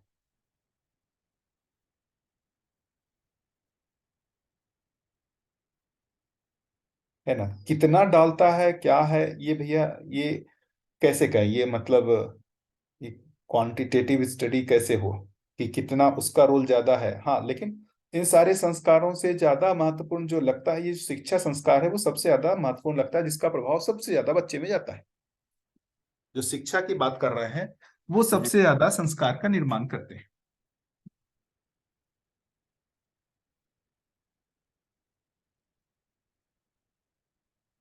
है ना।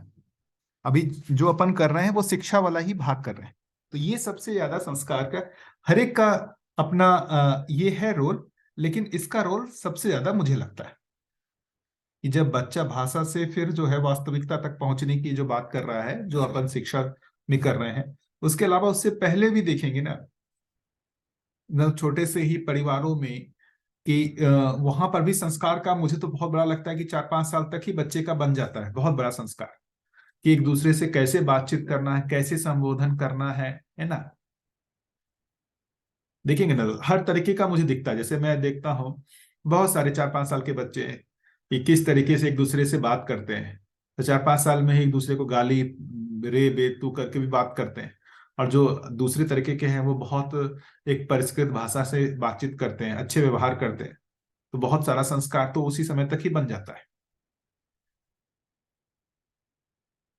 है ना।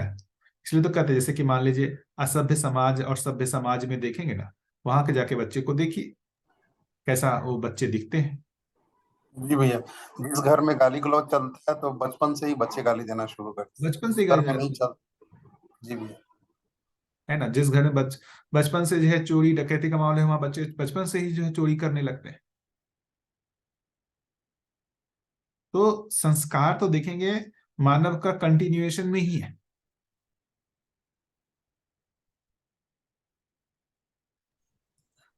वो शिक्षा संस्कार सबसे बड़ा संस्कार है जो कि पुराने संस्कारों को भी रिप्लेस कर सकते हाँ, ये एक बड़ा भाग लगता है। अब जैसे मान लेते हैं कि कोई एक चोरी डकैती करते मतलब खराब परिवार में भी जन्म लिया हो, है ना, लेकिन मान लेते हैं कि वो इस तरीके के शिक्षा संस्कार में यदि आता है तो वहां उसका संस्कार परिवर्तन भी होता है। तो इसका रोल तो बहुत बड़ा है, और रोल बड़ा इसलिए भी है क्योंकि सबसे ज्यादा समय भी वो इसी में लगाता है। आप देखिए सबसे ज्यादा समय किस में लगाता है। तो 4-5 साल का होता है, वहां से लेकर 25 साल 20 साल लगाता है वो शिक्षा में।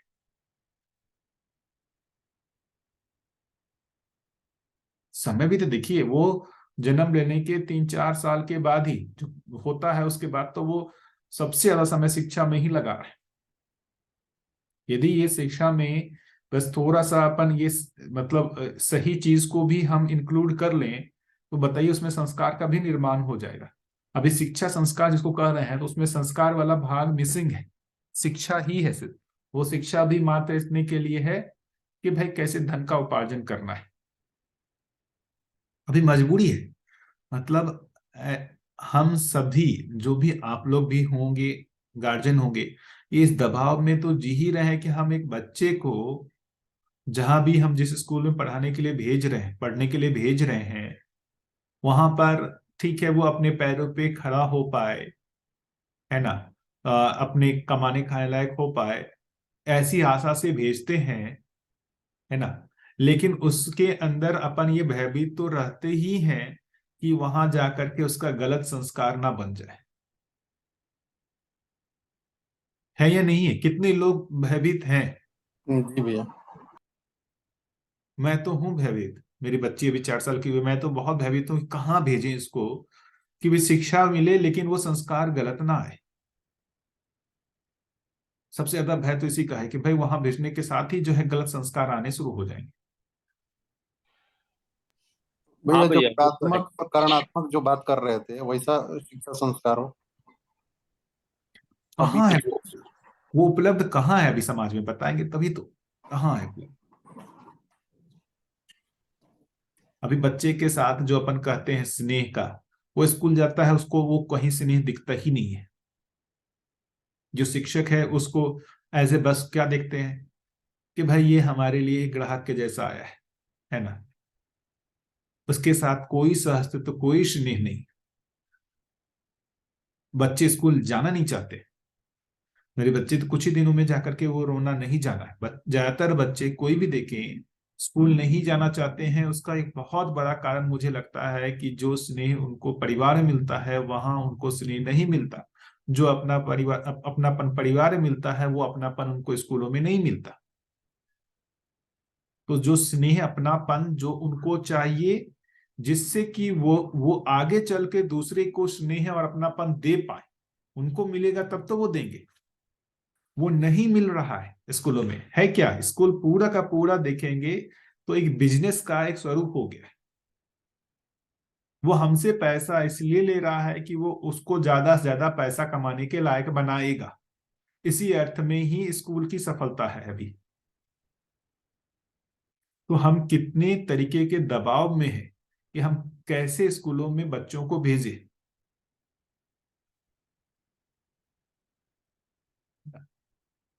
ये सारे दबाव हम सभी गार्जियन के रूप में तो झेल ही रहे हैं।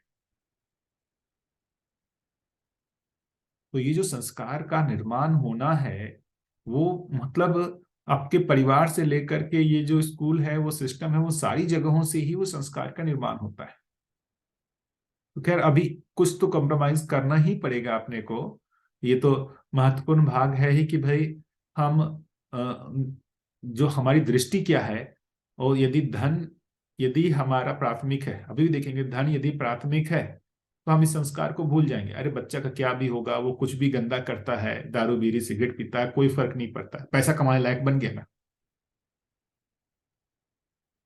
अमानवीय आचरण करता है, उससे फर्क नहीं पड़ता है, पैसा कमाने लायक बन गया ना, हमारी जिम्मेदारी पूरी हुई। इतने में ही हम सफलता मानते कि बच्चा हमारा ज्यादा से ज्यादा पैसा कमाने लायक हो गया, यही हमारी सफलता है। उसके संस्कार का क्या हुआ पता नहीं।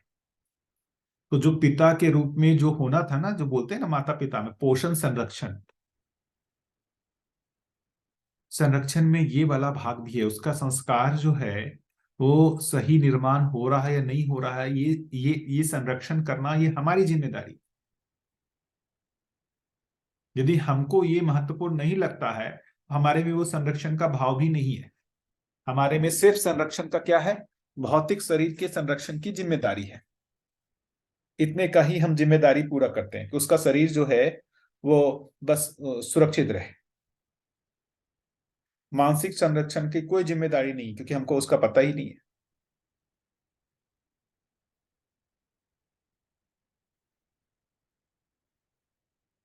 ठीक है,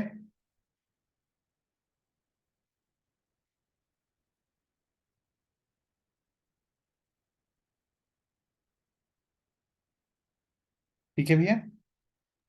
जी भैया। बहुत बढ़िया भैया, बहुत बढ़िया। भी देखिए ना, हम सभी लोग, मैं तो पर्सनली जब भी अपन बड़ा ही विकट परिस्थिति में अपन जी रहे हैं कि किस स्कूलों में भेजे सारे हम लोग। अब आप लोग कुछ तो कह रहे हैं कि कैसे, मैं तो आईआईटी में ही जा करके मैं परेशान हुआ कि ये एक तरीके का सिर्फ जो बोल रहे हैं ना वही है कि पैसे से इसको समृद्ध बनाने की जगह है, और यहाँ पर वो संस्कार के रूप में किधर जाएगा मामला, इसको लेकर के कोई भी वहां पर गाइडेंस नहीं है, नियंत्रण नहीं है। आईआईटी की वैल्यू भी सिर्फ उसी अर्थ में है। क्या आईआईटी की वैल्यू या ऐसे जो आईआईएम की वैल्यू इस अर्थ में है कि वहां से बच्चा संस्कारित होके निकलता है, अच्छे संस्कार वाला बनता है, ऐसा है क्या? नहीं है भैया, वो तो मजाक का पात्र बन जाता है इस तरह संस्कार की बात करेंगे। तो सफलता का एक ही पैमाना है, पैसा। जो ज्यादा से ज्यादा भोग कर रहा है वही सुखी है। ऐसे विपरीत वातावरण में हमारे को मतलब ऐसा दर्शन मिला है, मैं क्या कहूं। मतलब अपने को लगता है कि यार, जब ये दर्शन मिला तो वातावरण ही प्रतिकूल हो गया। 100 साल पहले तक भी अपने देश में ऐसा प्रतिकूल तो नहीं लगता है कि संस्कार की बात करें और लोग आपका मजाक उड़ाएं, ऐसा तो मुझे नहीं लगता है कि अपने देश में हालत था। 100 साल क्या, 50 साल पहले भी नहीं रहा होगा। जी भैया। अभी क्या तो लगता तुरंत है? बोलेंगे बाबा बन गया, ये बन गया, वो बन गया। है ना? और जबकि पहले यही आज से 50 साल पहले इन सारे बाबाओं का कितना सम्मान था। मतलब अभी बहुत दूर नहीं, विवेकानंद देखिए ना, कितने बड़े आदर्श के रूप में स्थापित हुए। पूरा जनसैलाब उनके मतलब मार्गदर्शन में चलने को तैयार था। तो कहीं ना कहीं उनके आचरण को श्रेष्ठ मान करके ही ना ऐसा हुआ था।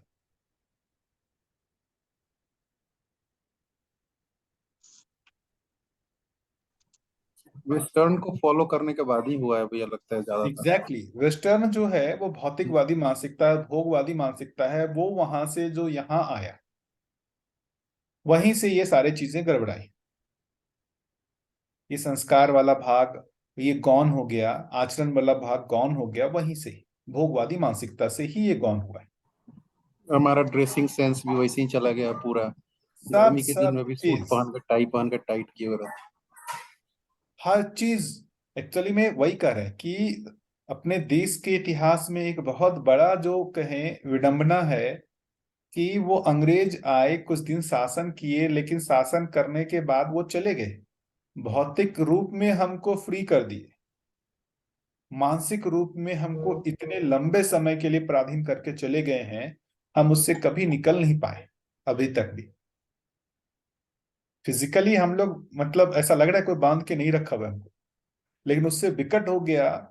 वो जब तक यहाँ रहे हमने अपने से श्रेष्ठ माना उनको, उनके कल्चर को श्रेष्ठ माना, उनकी भाषा को श्रेष्ठ माना, है ना, उनके रहन सहन को श्रेष्ठ माना, उनके पहनावे को श्रेष्ठ माना।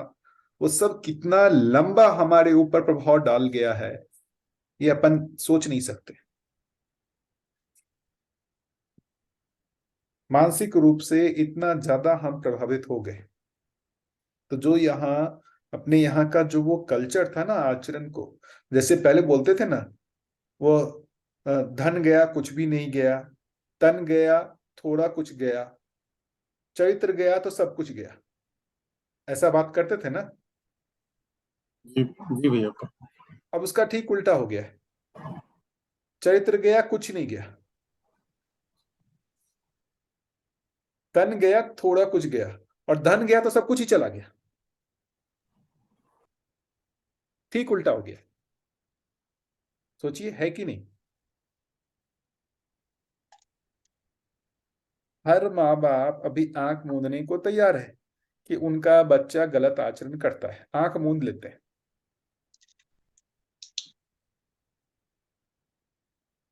कॉलेजेस का हालत तो मैं बता सकता हूँ कि कितना खराब है आज के समय, मैं तो खुद उसमें, कि भाई वहां पर क्या भोगवादी मानसिकता है, एकदम शुद्ध रूप से लाभोन्माद, भोगोन्माद, कामोन्माद, ये जो तीन उन्माद कर रहे हैं, सिर्फ इसी उन्माद के लिए ही वहां पर प्रेरणा है। ये उन्माद के लिए प्रेरणा ना हो तो आदमी पैसा कमाने के लिए क्यों पागल हो। ये सारा पैसा कमाने का पागलपन जो है, वो बेसिकली लाभोन्माद किस अर्थ में है, भोगोन्माद कामोन्माद के लिए। आप में भोगोन्माद कामोन्माद नहीं होगा तो आप में लाभोन्माद क्यों आएगा, बताइए ना।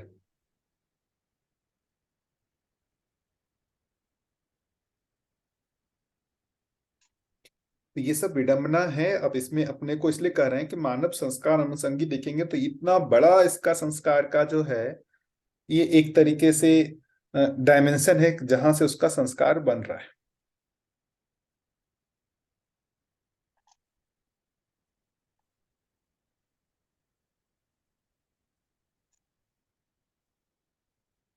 ठीक है भैया। भैया हाँ भैया। भैया मैं तो बहुत सारे आईआईटी में भी जाता हूँ। वहाँ की स्थिति अभी आजकल के नए बच्चों का बहुत खराब है। कामोन्मादी जो बात कर रहे हैं, पर नाम नहीं ले सकता, लेकिन बहुत खराब स्थिति है सारे कॉलेजेस का, मैक्सिमम आईआईटीज का। आईआईटीज का सबका देखिए, पूरा जो ध्यान है, बातचीत है, वो सिर्फ इसी के लिए ही है और कुछ नहीं। भोग का चरम तो कामोन्माद ही है ना, सारे भोगों का चरम वही है। उसके लिए इतना तैयारी कर लिया गया है ना, गंदी गंदी मूवियां और ये सारी चीज करके उसको इतना वहां पर गौरवान्वित होकर के प्रस्तुत किया जा रहा है। वो आदमी मतलब उसका तो वो कल्पनाशीलता में इतना गंदगी, उसके चित्रण में इतनी गंदगी भर गई है कि उसका ये शरीर यात्रा तो अब वहां से निकल पाना मुश्किल है। इतना पॉल्यूशन, इतना कचरा डाल दिया जाता है कि अब वो ये पूरे शरीर यात्रा के जो है उसका काम हो गया, अब वो उस कचरे को नहीं निकाल सकता।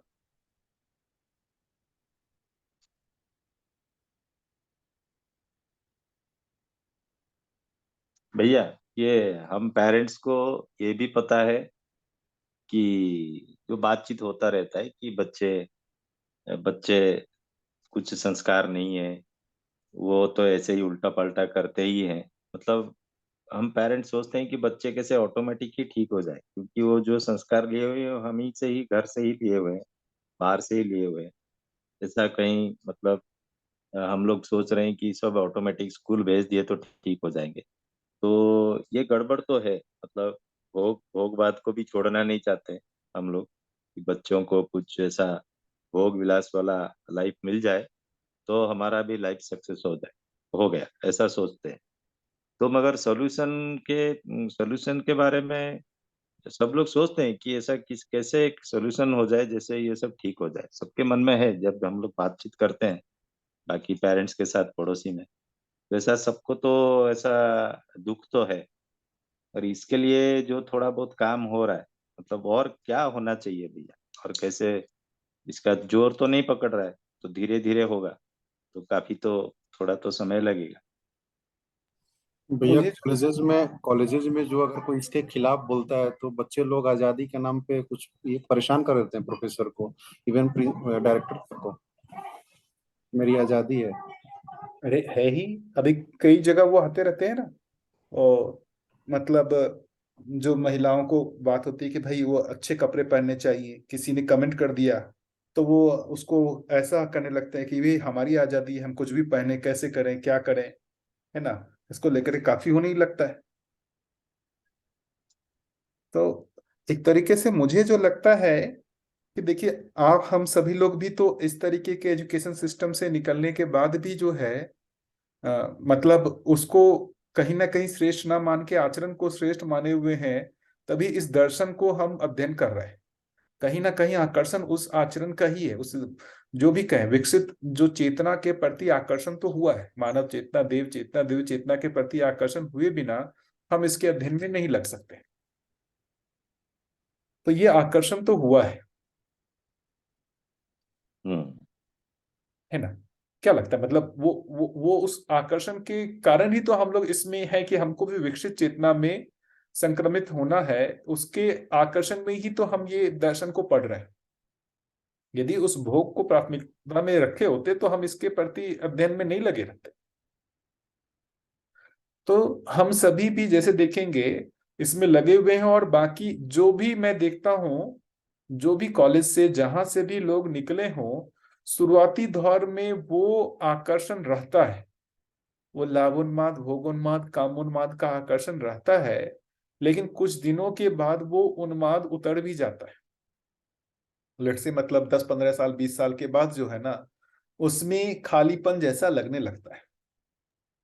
कोई और विकल्प नहीं दिखता है तो वो उसमें मन मार के लगे रहते हैं, लेकिन उसमें बहुत जो एक कहे ना उत्साह नहीं रहता है।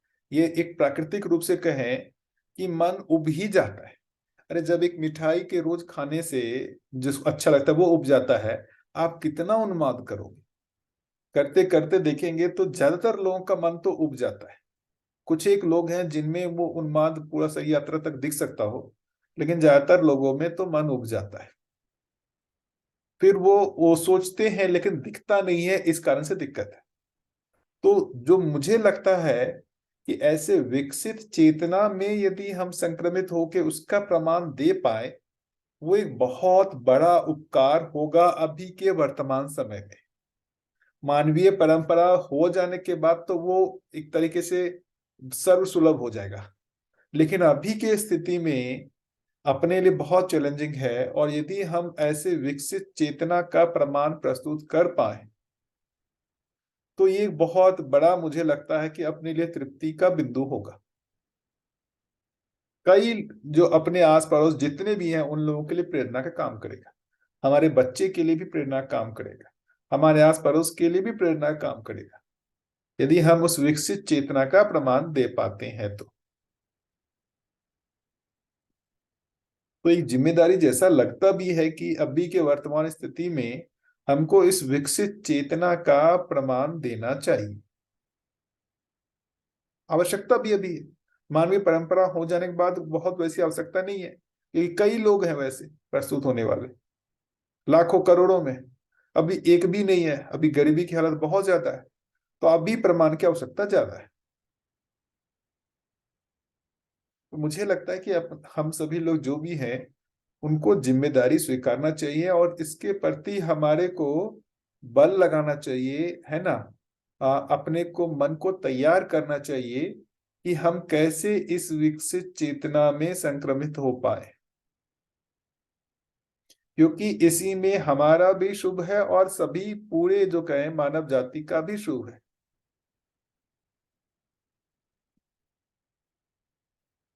अभी भी चाहे जितना भी कम है, मैक्सिमम लोग, बहुत कम ही लोग जो है शुद्ध भोगवादी मानसिकता में हो, बहुत कम लोग। ज्यादातर लोग सही आचरण की तरफ आकर्षित होते ही हैं।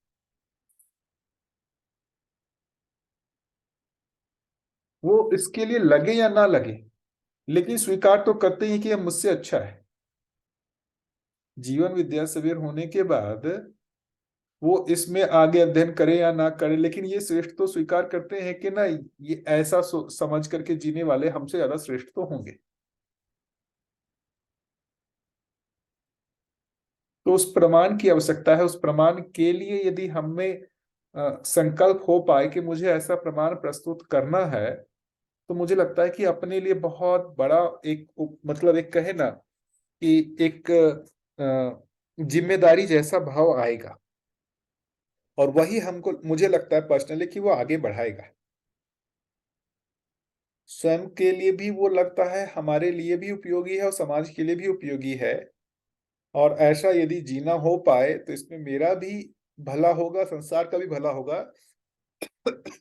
उसके लिए हम अपना पूरा तन मन धन लगाएं। आज नहीं हो पाए, लेकिन किसी एक समय का दबाव बनाना चाहिए कि हमको 5 साल 10 साल में विकसित चेतना में हमको पहुंचना है, प्रमाण प्रस्तुत करना है। ऐसा अपने लिए कुछ एक दृढ़ संकल्प के साथ गोल बनाना चाहिए। क्या लगता है, ये उचित होगा कि नहीं बढ़िया होगा? बढ़िया भैया, बढ़िया आपने ये बताया। बहुत बढ़िया भी है।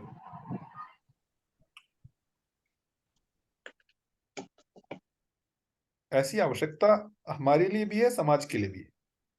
क्योंकि हम प्रेरित हो रहे हैं, उसका कहीं ना कहीं कारण हम ये मानते हैं कि भाई ये जो अच्छे संस्कार का निर्माण होना था, जो अच्छे आदर्श चरित्र की स्थापना होनी थी, जिसको देख करके मतलब हमको प्रेरणा मिलती बचपन से, वैसा ना होने के कारण हमने इतना कष्ट झेला है ना। तो क्यों ना ऐसे चीज को हम उपलब्ध कराएं समाज को।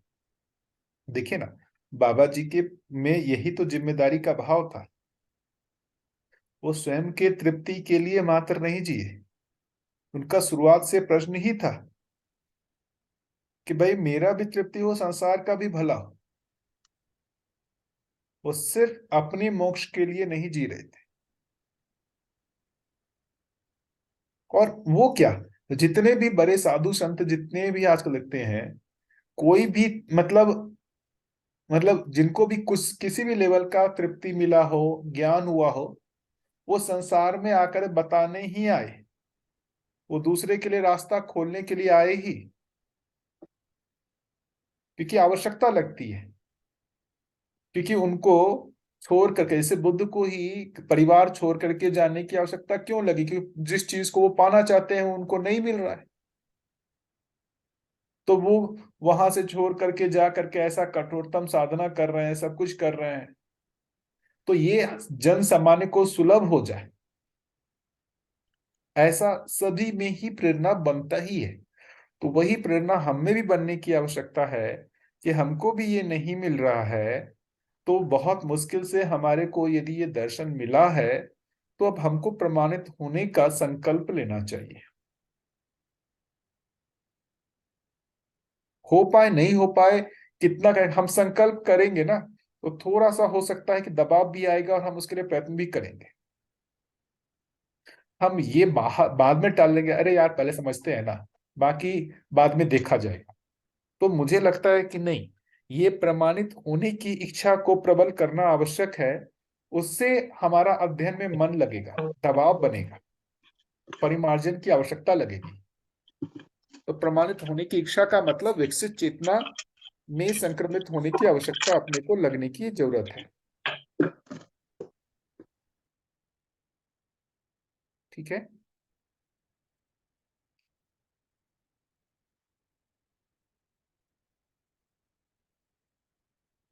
वो एक जिम्मेदारी लेने की जरूरत है।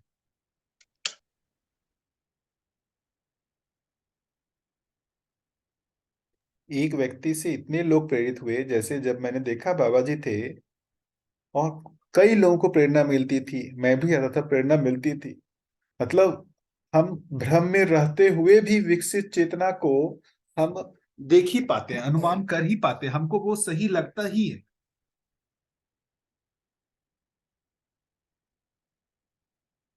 ये इंटरेस्टिंग बात है कि हम भ्रम में रहते हुए भी विकसित चेतना को हम भास आभास कर पाते हैं। पूरा क्या होता होगा नहीं पता, लेकिन विकसित चेतना मतलब हमारी चेतना से श्रेष्ठ है, इसका हमको अनुमान होता ही, हम सभी लोगों को अनुमान होता है। तो जैसा हमको अनुमान होता है, बाकी समाज को भी अनुमान हो सकता है यदि हम उस विकसित चेतना का प्रमाण देते हैं तो।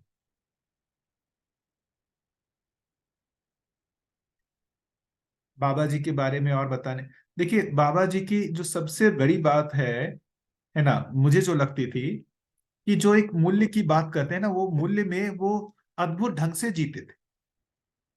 जो भी व्यक्ति आया उसके साथ जो एक मूल्य का निर्वाह करना है, उसके साथ जो एक विश्वास सम्मान स्नेह जो भी कर रहे हैं उसका जो निर्वाह करना है, वो अद्भुत ढंग से करते थे बाबा जी। और यही हर आदमी को छूता था कि जिस विश्वास को मैं दूसरे के साथ जीना चाह रहा हूं, वो मैं नहीं जी पा रहा हूं, लेकिन एक व्यक्ति जी के दिखा रहा है। जैसे कह रहे हैं कि भाई प्रिय हित लाभ की दृष्टि या न्याय धर्म सत्य की दृष्टि। एक मिनट, ये आ गए।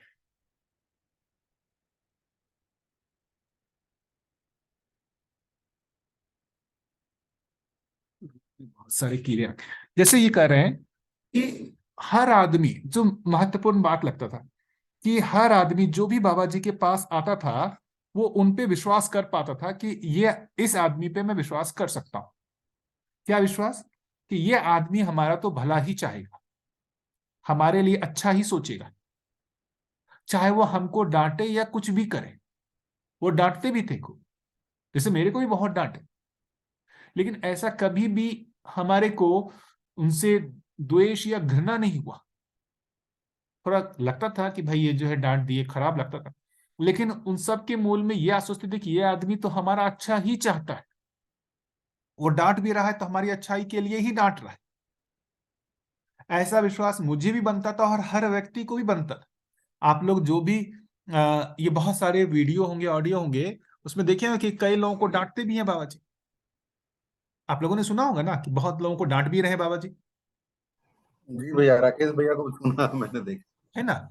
लेकिन आप राकेश भैया से कभी भी पूछिएगा कि कभी आपको बाबा जी के प्रति कभी घृणा या द्वेष ऐसा है कि आपको क्यों मतलब डांट रहे हैं, कैसा है? जी भैया, नहीं, राकेश भैया ने उनको बाबा जी के सामने ही वो बात बताई कि आपका डांट कैसे है, तो बाद में बताइए। एक्सप्लेन किया उन्होंने। हाँ हाँ। लेकिन ऐसा विश्वास आपको कैसे किसी दूसरे आदमी के प्रति होता है? आपको यदि वो कुछ खराब कहे या कुछ आपको डांटे, आप उसको स्वीकार करते हैं? नहीं स्वीकार करते हैं। एक आदमी डांट रहा है तो भी आप उसको स्वीकार किए हुए हैं। ये स्वीकृति क्या है? आप सोचिए ना, ये स्वीकृति क्या है? वो हमारा शुभ चाहता है, इस चीज की स्वीकृति है मूल में। ये बड़ी बात है कि नहीं है?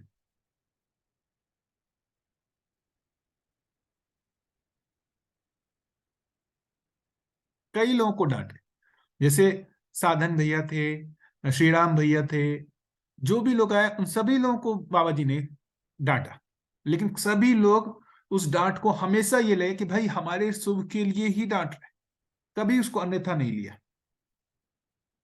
क्योंकि वो भाव की पहचान हो जाती है वो डांट के साथ। लेकिन जब जो दूसरे व्यवहारिक मुद्दे हैं उसमें कितना सुंदर ढंग से वो निर्वाह करते थे। आपके सुख दुख का ध्यान, जितने लोग भी आए मैंने देखा, उन सभी के सुख दुख का ध्यान उनको रहता था। भौतिक, बौद्धिक, आर्थिक, हर तरीके से बाबा जी ध्यान रखते थे। कैसा चल रहा है परिवार में, है ना, परिवार की आर्थिक स्थितियां कैसी हैं, परिवार में जो और समस्याएं कैसी हैं, उन सारी चीजों का ध्यान रखते थे बाबा जी, हर परिवार का, जितने लोग आए। जैसे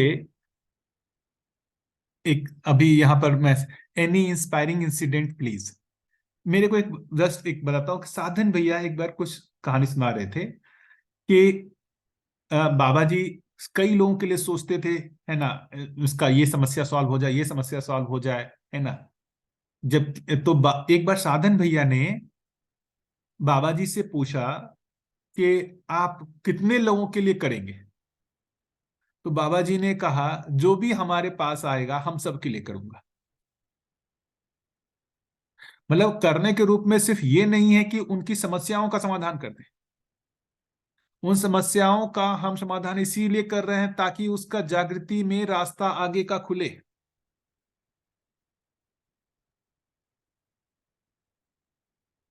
उस आदमी के जागृति का रास्ता आगे खुले, इस अर्थ में उसके जो भी ये सारे जो छोटे छोटे अटकाव हैं उसका भी वो समाधान करते थे।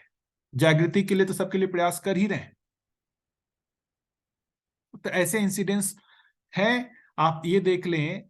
अंजनी भैया हैं, अंजनी भैया, रंजीत गारोदिया जी और वो राजा जी हैं, जो 3 भाई हैं। मीना चाची हैं, आप छोटी में जानते होंगे। तो ये पूरे परिवार को देखेंगे ना, ये पूरे परिवार बाबा जी को मतलब अलग तरीके से स्वीकार किए हुए थे कि हमारे पिता के रूप में, और बाबा जी भी अपने पुत्र के रूप में ही सभी लोगों को मतलब स्वीकार किए हुए थे। उनके परिवार की आर्थिक जिम्मेदारी, है ना, मतलब जिम्मेदारी कहें कि उनका उस अर्थ में सब कुछ कैसा है, क्या है, नहीं है, हमेशा पूछते रहना, हर तरह की स्थिति कैसी बनी हुई है, नहीं बनी हुई है, सबका ध्यान रखना, ये सारा चीज था। सभी लोग जो बाबा जी के प्रति कृतज्ञ हैं। आप सुरेंद्र पाठक जी हैं, सुनीता पाठक जी से पूछिएगा कि बाबा जी उनके क्या क्या चीज की जिम्मे मतलब क्या क्या चीज का ध्यान रखते थे। इतना छोड़ दीजिए, मेरे सामने की बात है, योगेश भैया छोटी में, वो पहले से ही देखेंगे तो मतलब असंग्रह की तरह हमेशा से उनका जीना रहा। कभी भी उन्होंने अपने लिए कुछ जो है संग्रह करके भविष्य में कुछ ऐसा होगा ऐसा कभी नहीं, ना सुवर्णा दीदी ना योगेश भैया का, जो है वो सब समाज को। तो मैंने बाबा जी को देखा, वो हमेशा उनका ध्यान रखते थे। कुछ एक उनको तबीयत खराब हो गई तो कुछ दवाई था, और दवाई के लिए कुछ वो आवश्यकता भी थी, तो उन्होंने अम्बा बुआ को बोल करके ना इसको पैसे दो। हमेशा उनका ध्यान रखना कि भाई आपके रहन सहन खाने पीने की व्यवस्था ठीक है या नहीं है। तो मानसिक संरक्षण के साथ साथ जो एक तरीके से जो कहें कि भौतिक संरक्षण, उसकी भी जिम्मेदारी स्वीकारते थे। एक पिता के रूप में जो बोलते हैं ना, पोषण संरक्षण, संरक्षण प्रधान पोषण, वो दोनों ही चीजों को करते थे। मानसिक संरक्षण और पोषण का भी जिम्मेदारी लेते थे। और एक के साथ नहीं, अभी हम कितने लोग सब करते हैं, ज्यादा से ज्यादा अपने परिवार, ब्लड रिलेशन जिसको कहते हैं ना, अपने बच्चे, माता पिता, इतने तक ही लिमिटेड है। उससे थोड़ा सा बढ़ेंगे तो अपने भाई तक चले जाएंगे। अब तो भाई बहन में भी खत्म हो गया है। बहुत हुआ तो अपने बच्चे, से थोड़ा उठेंगे तो माता पिता। शादी के पहले तक भैया, शादी के पहले तक, शादी के बाद वो भी नहीं है। तो ये जो अपनापन है ना, ये अपनापन हमारा बहुत नैरो है, बहुत संकुचित है, जबकि उनका अपनापन बहुत विशाल था, अद्भुत था। मैं तो जितना दिन रहा, मैं उनका अपनापन का विशालता देख के दंग रह गया। इतना अपनापन, इतना विशालता अपनापन का, जो भी आया उनके साथ वो अपनापन के साथ जीना। मैं अपना देखिए पर्सनली तो बता सकता हूं कि जितना भी दिन रहा तो मेरे मतलब दोनों ही चीजों का उन्होंने ध्यान रखा। बाबा जी का जो परिवार रहा, अद्भुत रहा। इन्होंने रहने खाने की भी जगह दी और समझाने का भी काम किया। मैं इस घर में परिवार में काफी दिनों तक रहा, अभी भी रह रहा हूं अमरकंटक में। ये परिवार अपने आप में अद्भुत, जो भी आए सबके लिए वेलकमिंग, सब यहाँ पे आराम से रह सकते हैं बिना संकोच किए हुए।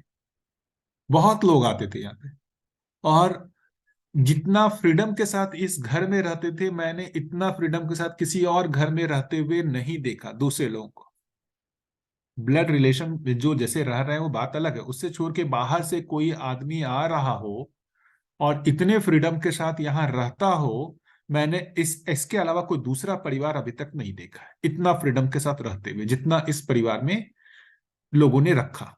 बाबा जी के साथ साथ मैं ये कहूंगा अम्बा बुआ और बाकी सारे जो सदस्य हैं परिवार के, दोनों बच्चे बहुएं पोते पोती, सभी लोगों ने कभी किसी ने किसी को आहत करने या सबको वेलकम किया।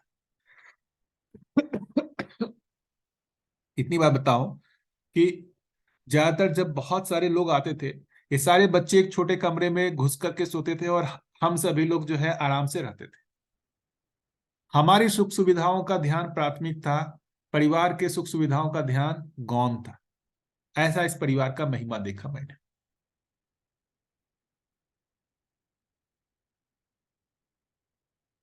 तो एक परिवार कितना बड़ा काम कर सकता है मैंने ये देखा। मतलब बाबा जी ने जो काम किया उसमें बाबा जी के साथ साथ पूरे परिवार का योगदान है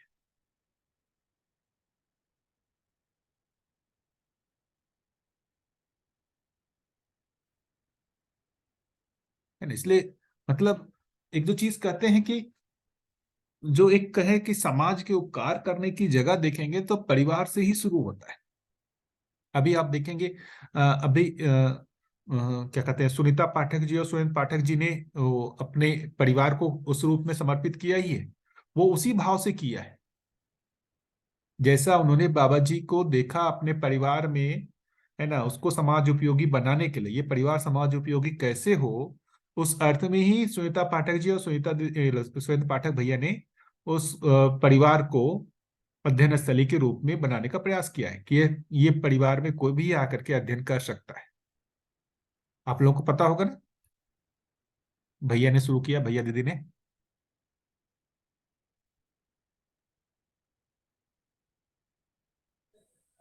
ना जी, नहीं पता है। हाँ, वो ग्रुप में मैसेज आया था ना कि अभी उन्होंने जो है उस परिवार को, जो भी जहां भी रह रहे हैं सागर में, वहां पर उन्होंने ये चीज के लिए ओपन कर दिया है कि कोई भी आकर के यहाँ अध्ययन कर सकता है, रह सकता है, अपना जो भी है, जिसको भी मन हो आके रह सकता है। तो उनमें मूल प्रेरणा यहीं से आई है। अमरकंटक में जो बाबा जी का परिवार जिस रूप में जिया, वही प्रेरणा उनको भी मिली। तो इस अर्थ में उसको भी वो कर रहे हैं। बराबर।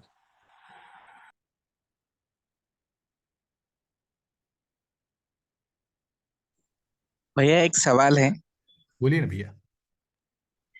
जैसा अभी आप कह रहे थे कि विवेकानंद जी के बारे में आपने बात की, मतलब परंपरा में जो पहले प्रयास हुए उसके बारे में भी आपने बताया कि चरित्र को बहुत बड़ा स्थान दिया गया था। फिर आपने ये भी कहा कि अभी बहुत सारा कचरा मतलब तैयार हो रहा है। तो फिर मन में एक प्रश्न ऐसा तैयार हो गया भैया कि जो भी देव मानव है या दिव्य मानव है, ये सब जो दुनिया में जो लोग कचरा करते हैं और जो बाकी लोगों का उन्माद इतना नहीं है, लेकिन फिर उनमें वो जो इंड्यूस करते हैं, तो इन लोगों को वो पनिश क्यों नहीं करते हैं? इनके लिए मतलब उनका क्यों नियंत्रण नहीं हो पाता? वही ना, आपका जो प्रश्न, मैं यही सोचता हूँ कि एक गीता में भी जो वो सारे कहीं, या महाभारत में देखेंगे तो इससे कहा है ना, कृष्ण को हम भगवान के रूप में पूजते भी हैं। और वो वहां पर जब जब लिखा हुआ है, धर्म की क्षति होती है तब तक वो अवतार लेते हैं और सबका संहार करते हैं। तो हाँ, मुझे वो परित्राण। लगता, हाँ, तो एक जो ये लगता है आश्चर्य कि भाई संहार किसका होता है, शरीर का होगा कि जीवन का होगा? भाई मारते आप किसको है, शरीर को मारते हैं या मतलब जीवन को मारते हैं? नहीं, उनके नासमझी का तो भी कम से कम संहार होना चाहिए। नहीं नहीं, आपने कर दिया, लेकिन यदि वो जीवन फिर से लेता है, यदि उसके संस्कार वैसे हैं तो फिर से वही करेगा। कहाँ अंत हुआ उसका? नहीं, पर उनकी वजह से तो पृथ्वी रहने लायक ही नहीं रह जाएगी, ये तो बाबा जी ने भी लिखा है। नहीं, ऐसे अभी पृथ्वी रहने लायक देखेंगे तो ऐसी जगह पर नहीं काम करते ही है, ऐसी जगह पर काम करते ही हैं इन लोग। जब उतने विकट परिस्थितियां आती हैं उस जगह पर इन लोग अपना काम करते ही हैं। साधन भैया एक ऐसी और कहानी सुनाते हैं कि एक समय वर्ल्ड वार के समय, मतलब एक, जब बाबा जी उस समय ध्यान कर रहे थे तो ध्यान में बाबा जी ने देखा कि दो हाथी जो है वो एक दूसरे की तरफ आ रहे हैं और क्या कहते हैं, वो एक दूसरे से टकराने ही वाले थे कि एकदम एक दूसरे को क्रॉस करते हुए, टच करते हुए निकल जाते हैं। उनको बड़ा आश्चर्य हुआ क्या हुआ। दूसरे ही दिन जो है न्यूज में वो पढ़ते हैं कि रसिया और अमेरिका के बीच में कुछ एक कोल्ड वार चल रहा था और कुछ वहां पर परमाणु बम जैसा कुछ हो सकता था कि कोई गिरा दे। वो वो टल गया, वो किसी एक व्यक्ति के कारण।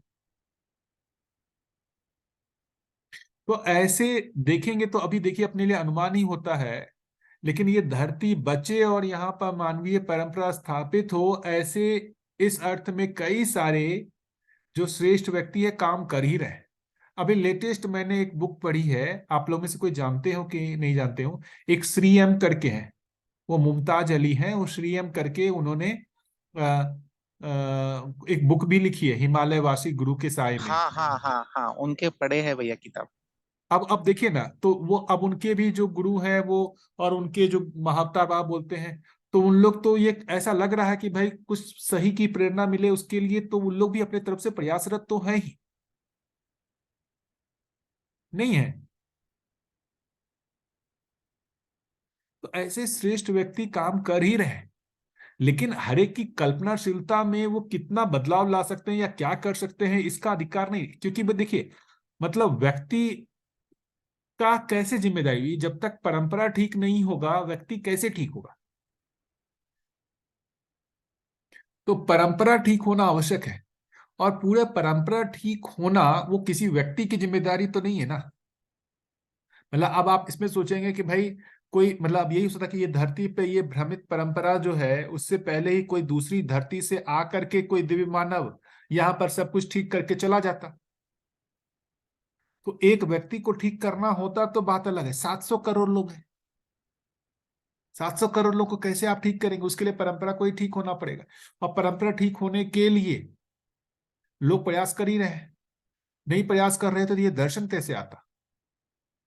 ये दर्शन भैया अभी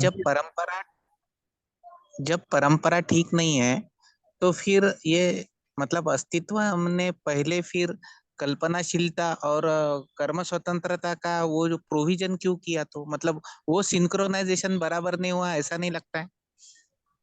कौन सा भी है कल्पनाशीलता कम स्वतंत्रता का? जैसे अभी आपने कहा कि 700 करोड़ लोग हैं, और मतलब उनको मतलब कैसे एक साथ मतलब कैसे ठीक किया जाए, क्योंकि परंपरा नहीं है, जबकि अस्तित्व में व्यवस्था है ऐसा कहते हैं। तो फिर जब अ, परंपरा नहीं है तो फिर 700 करोड़ लोगों को कल्पनाशीलता और कर्म स्वतंत्रता का फंक्शन देके वो मतलब अस्तित्व में व्यवस्था है, ये जो स्टेटमेंट है, तो फिर इसमें सिंक्रोनाइजेशन क्यों नहीं है? फिर पहले ये परंपरा होती फिर ये उनको मतलब प्रोविजन दिया जाता। देखिए वही कह रहा हूं ना, ये इस सब चीज का ही अध्ययन करना पड़ेगा। मतलब हम जागृति क्रम को स्किप करना चाहते हैं। हम क्या करना चाहते हैं? विकास क्रम, विकास, जागृति, है ना? अस्तित्व में क्या होना चाहिए था? विकास क्रम, विकास और जागृति। जागृति क्रम होना ही नहीं चाहिए था। जो है उसी का ही अध्ययन है। जागृति क्रम है वास्तविकता, इसको हम स्किप नहीं कर सकते, इसको अवॉइड नहीं कर सकते। हमारी कल्पनाशीलता में तो यही आता है कि हमारे कल्पनाशीलता में क्या, जागृति क्रम नहीं होना चाहिए था, सीधा जागृति होना चाहिए था। ये जागृति क्रम में है ये धरती, अभी मानव देखेंगे यहाँ पर जागृति क्रम में है। ये भी अध्ययन की वस्तु है। आज के दिन ऐसा लगता है कि आदमी जागृत नहीं है, कल के दिन क्या पता 100 साल, 2 साल, 500 साल बाद यहाँ पर भी जागृत मानव परंपरा बन जाए। जब वो जागृत मानव परंपरा बन जाएगी, तब हम जब इतिहास पढ़ेंगे तो उस समय जो इतिहास में होगा कि मानव किस तरीके से डेवलप होते हुए यहाँ जागृत मानव परंपरा में आया। अभी के समय देखेंगे यहाँ भी जो भी श्रम हो रहा है, यहाँ जागृत मानव परंपरा बनने के अर्थ में ही हो रहा है। तो हमारी कल्पनाशीलता में जब भी होता है, क्यों ये कष्ट झेलना? जागृत परंपरा की आवश्यकता क्यों? सीधा जागृति होनी चाहिए। गठन पूर्णता होने के साथ ही क्रिया पूर्णता, आचरण पूर्णता हो जाना चाहिए, जो कि प्रकृति में प्रावधान ही नहीं है। तो अपने को ये समझना पड़ेगा कि गठन पूर्णता 3 तरीके है। गठन पूर्णता के तुरंत बाद क्रिया पूर्णता नहीं है। उसमें टाइम लैग है। गठन पूर्णता से क्रिया पूर्णता होने तक जो है ये भ्रम रहेगा ही रहेगा, और फिर उसके आगे आचरण पूर्णता है। पूरे दर्शन पढ़ेंगे तभी तो क्लियर होगा। वो जिस फिर या पदों के रूप में संक्रमण देखेंगे, है ना, भ्रांत पद चक्र से जो वो कह रहे हैं देव पद चक्र। ठीक है भैया, तो ये व्यवस्था ही ऐसा है प्रकृति में।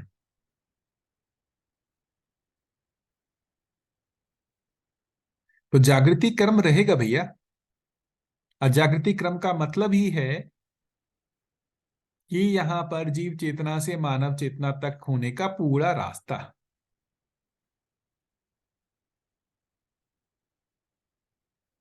ठीक है अमित भैया। हाँ भैया। थोड़ा स्थिरता होगा यदि हम प्रकृति में जैसी व्यवस्था है उसको समझ लेंगे ना, तो थोड़े रिलैक्स होते हैं कि ऐसी व्यवस्था है, अपने को समझना है। वरना हम प्रकृति को अपने अनुसार, अस्तित्व को अपने अनुसार होने के रूप में कल्पना करते हैं कि अस्तित्व ऐसा होना चाहिए। आप कल्पना कर सकते हैं लेकिन अस्तित्व ऐसा होगा नहीं। दो अलग चीजें। आप कल्पना कर सकते हैं कि अस्तित्व ऐसा होना चाहिए, ऐसा नहीं होना चाहिए था, यहाँ अस्तित्व में ऐसा होना चाहिए था, ऐसी व्यवस्था होनी चाहिए थी, लेकिन उससे वो बदलाव होगा नहीं। जो है उसी का ही अध्ययन हो सकता है। आप कल्पना कर सकते हैं कैसा भी अस्तित्व का, लेकिन उससे अस्तित्व ऐसा होगा नहीं। तो जो सत्यता है, जो वास्तविकता है, वो एज इट इज रहेगा आपके, उसके अनुसार सोचे या उससे अन्यथा सोचने पे भी। इसी को ही तो महत्वपूर्ण भाग अपने को देना है कि हम पूरे अस्तित्व को अध्ययन करते हैं तो हम स्थिर होते हैं कि अस्तित्व ऐसा है। जब हम नहीं अध्ययन करते हैं ना तो अपने हिसाब से अस्तित्व का कल्पना करते हैं। ठीक है भैया।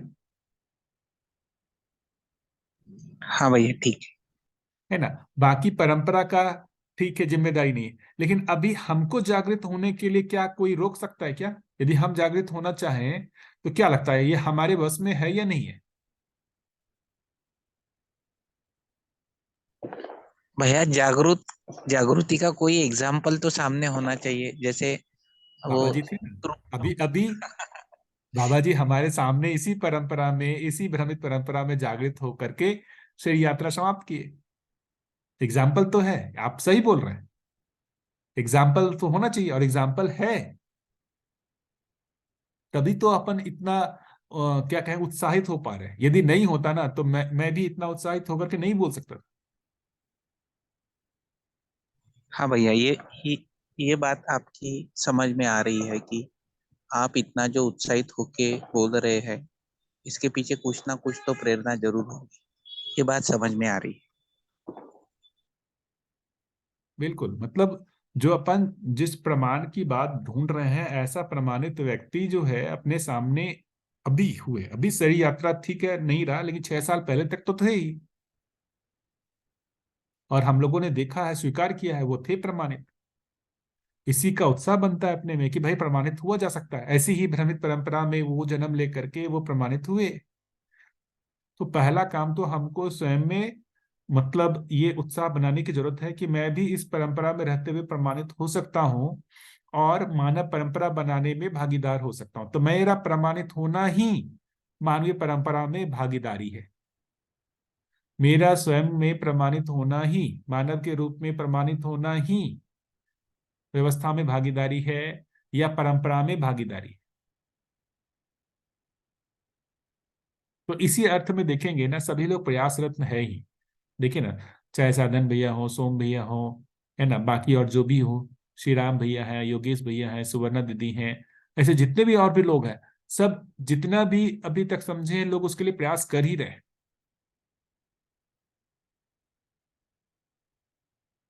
ठीक है भैया, बढ़िया। इस डिस्कशन को कल बढ़ाएं, आज समय हो गया है।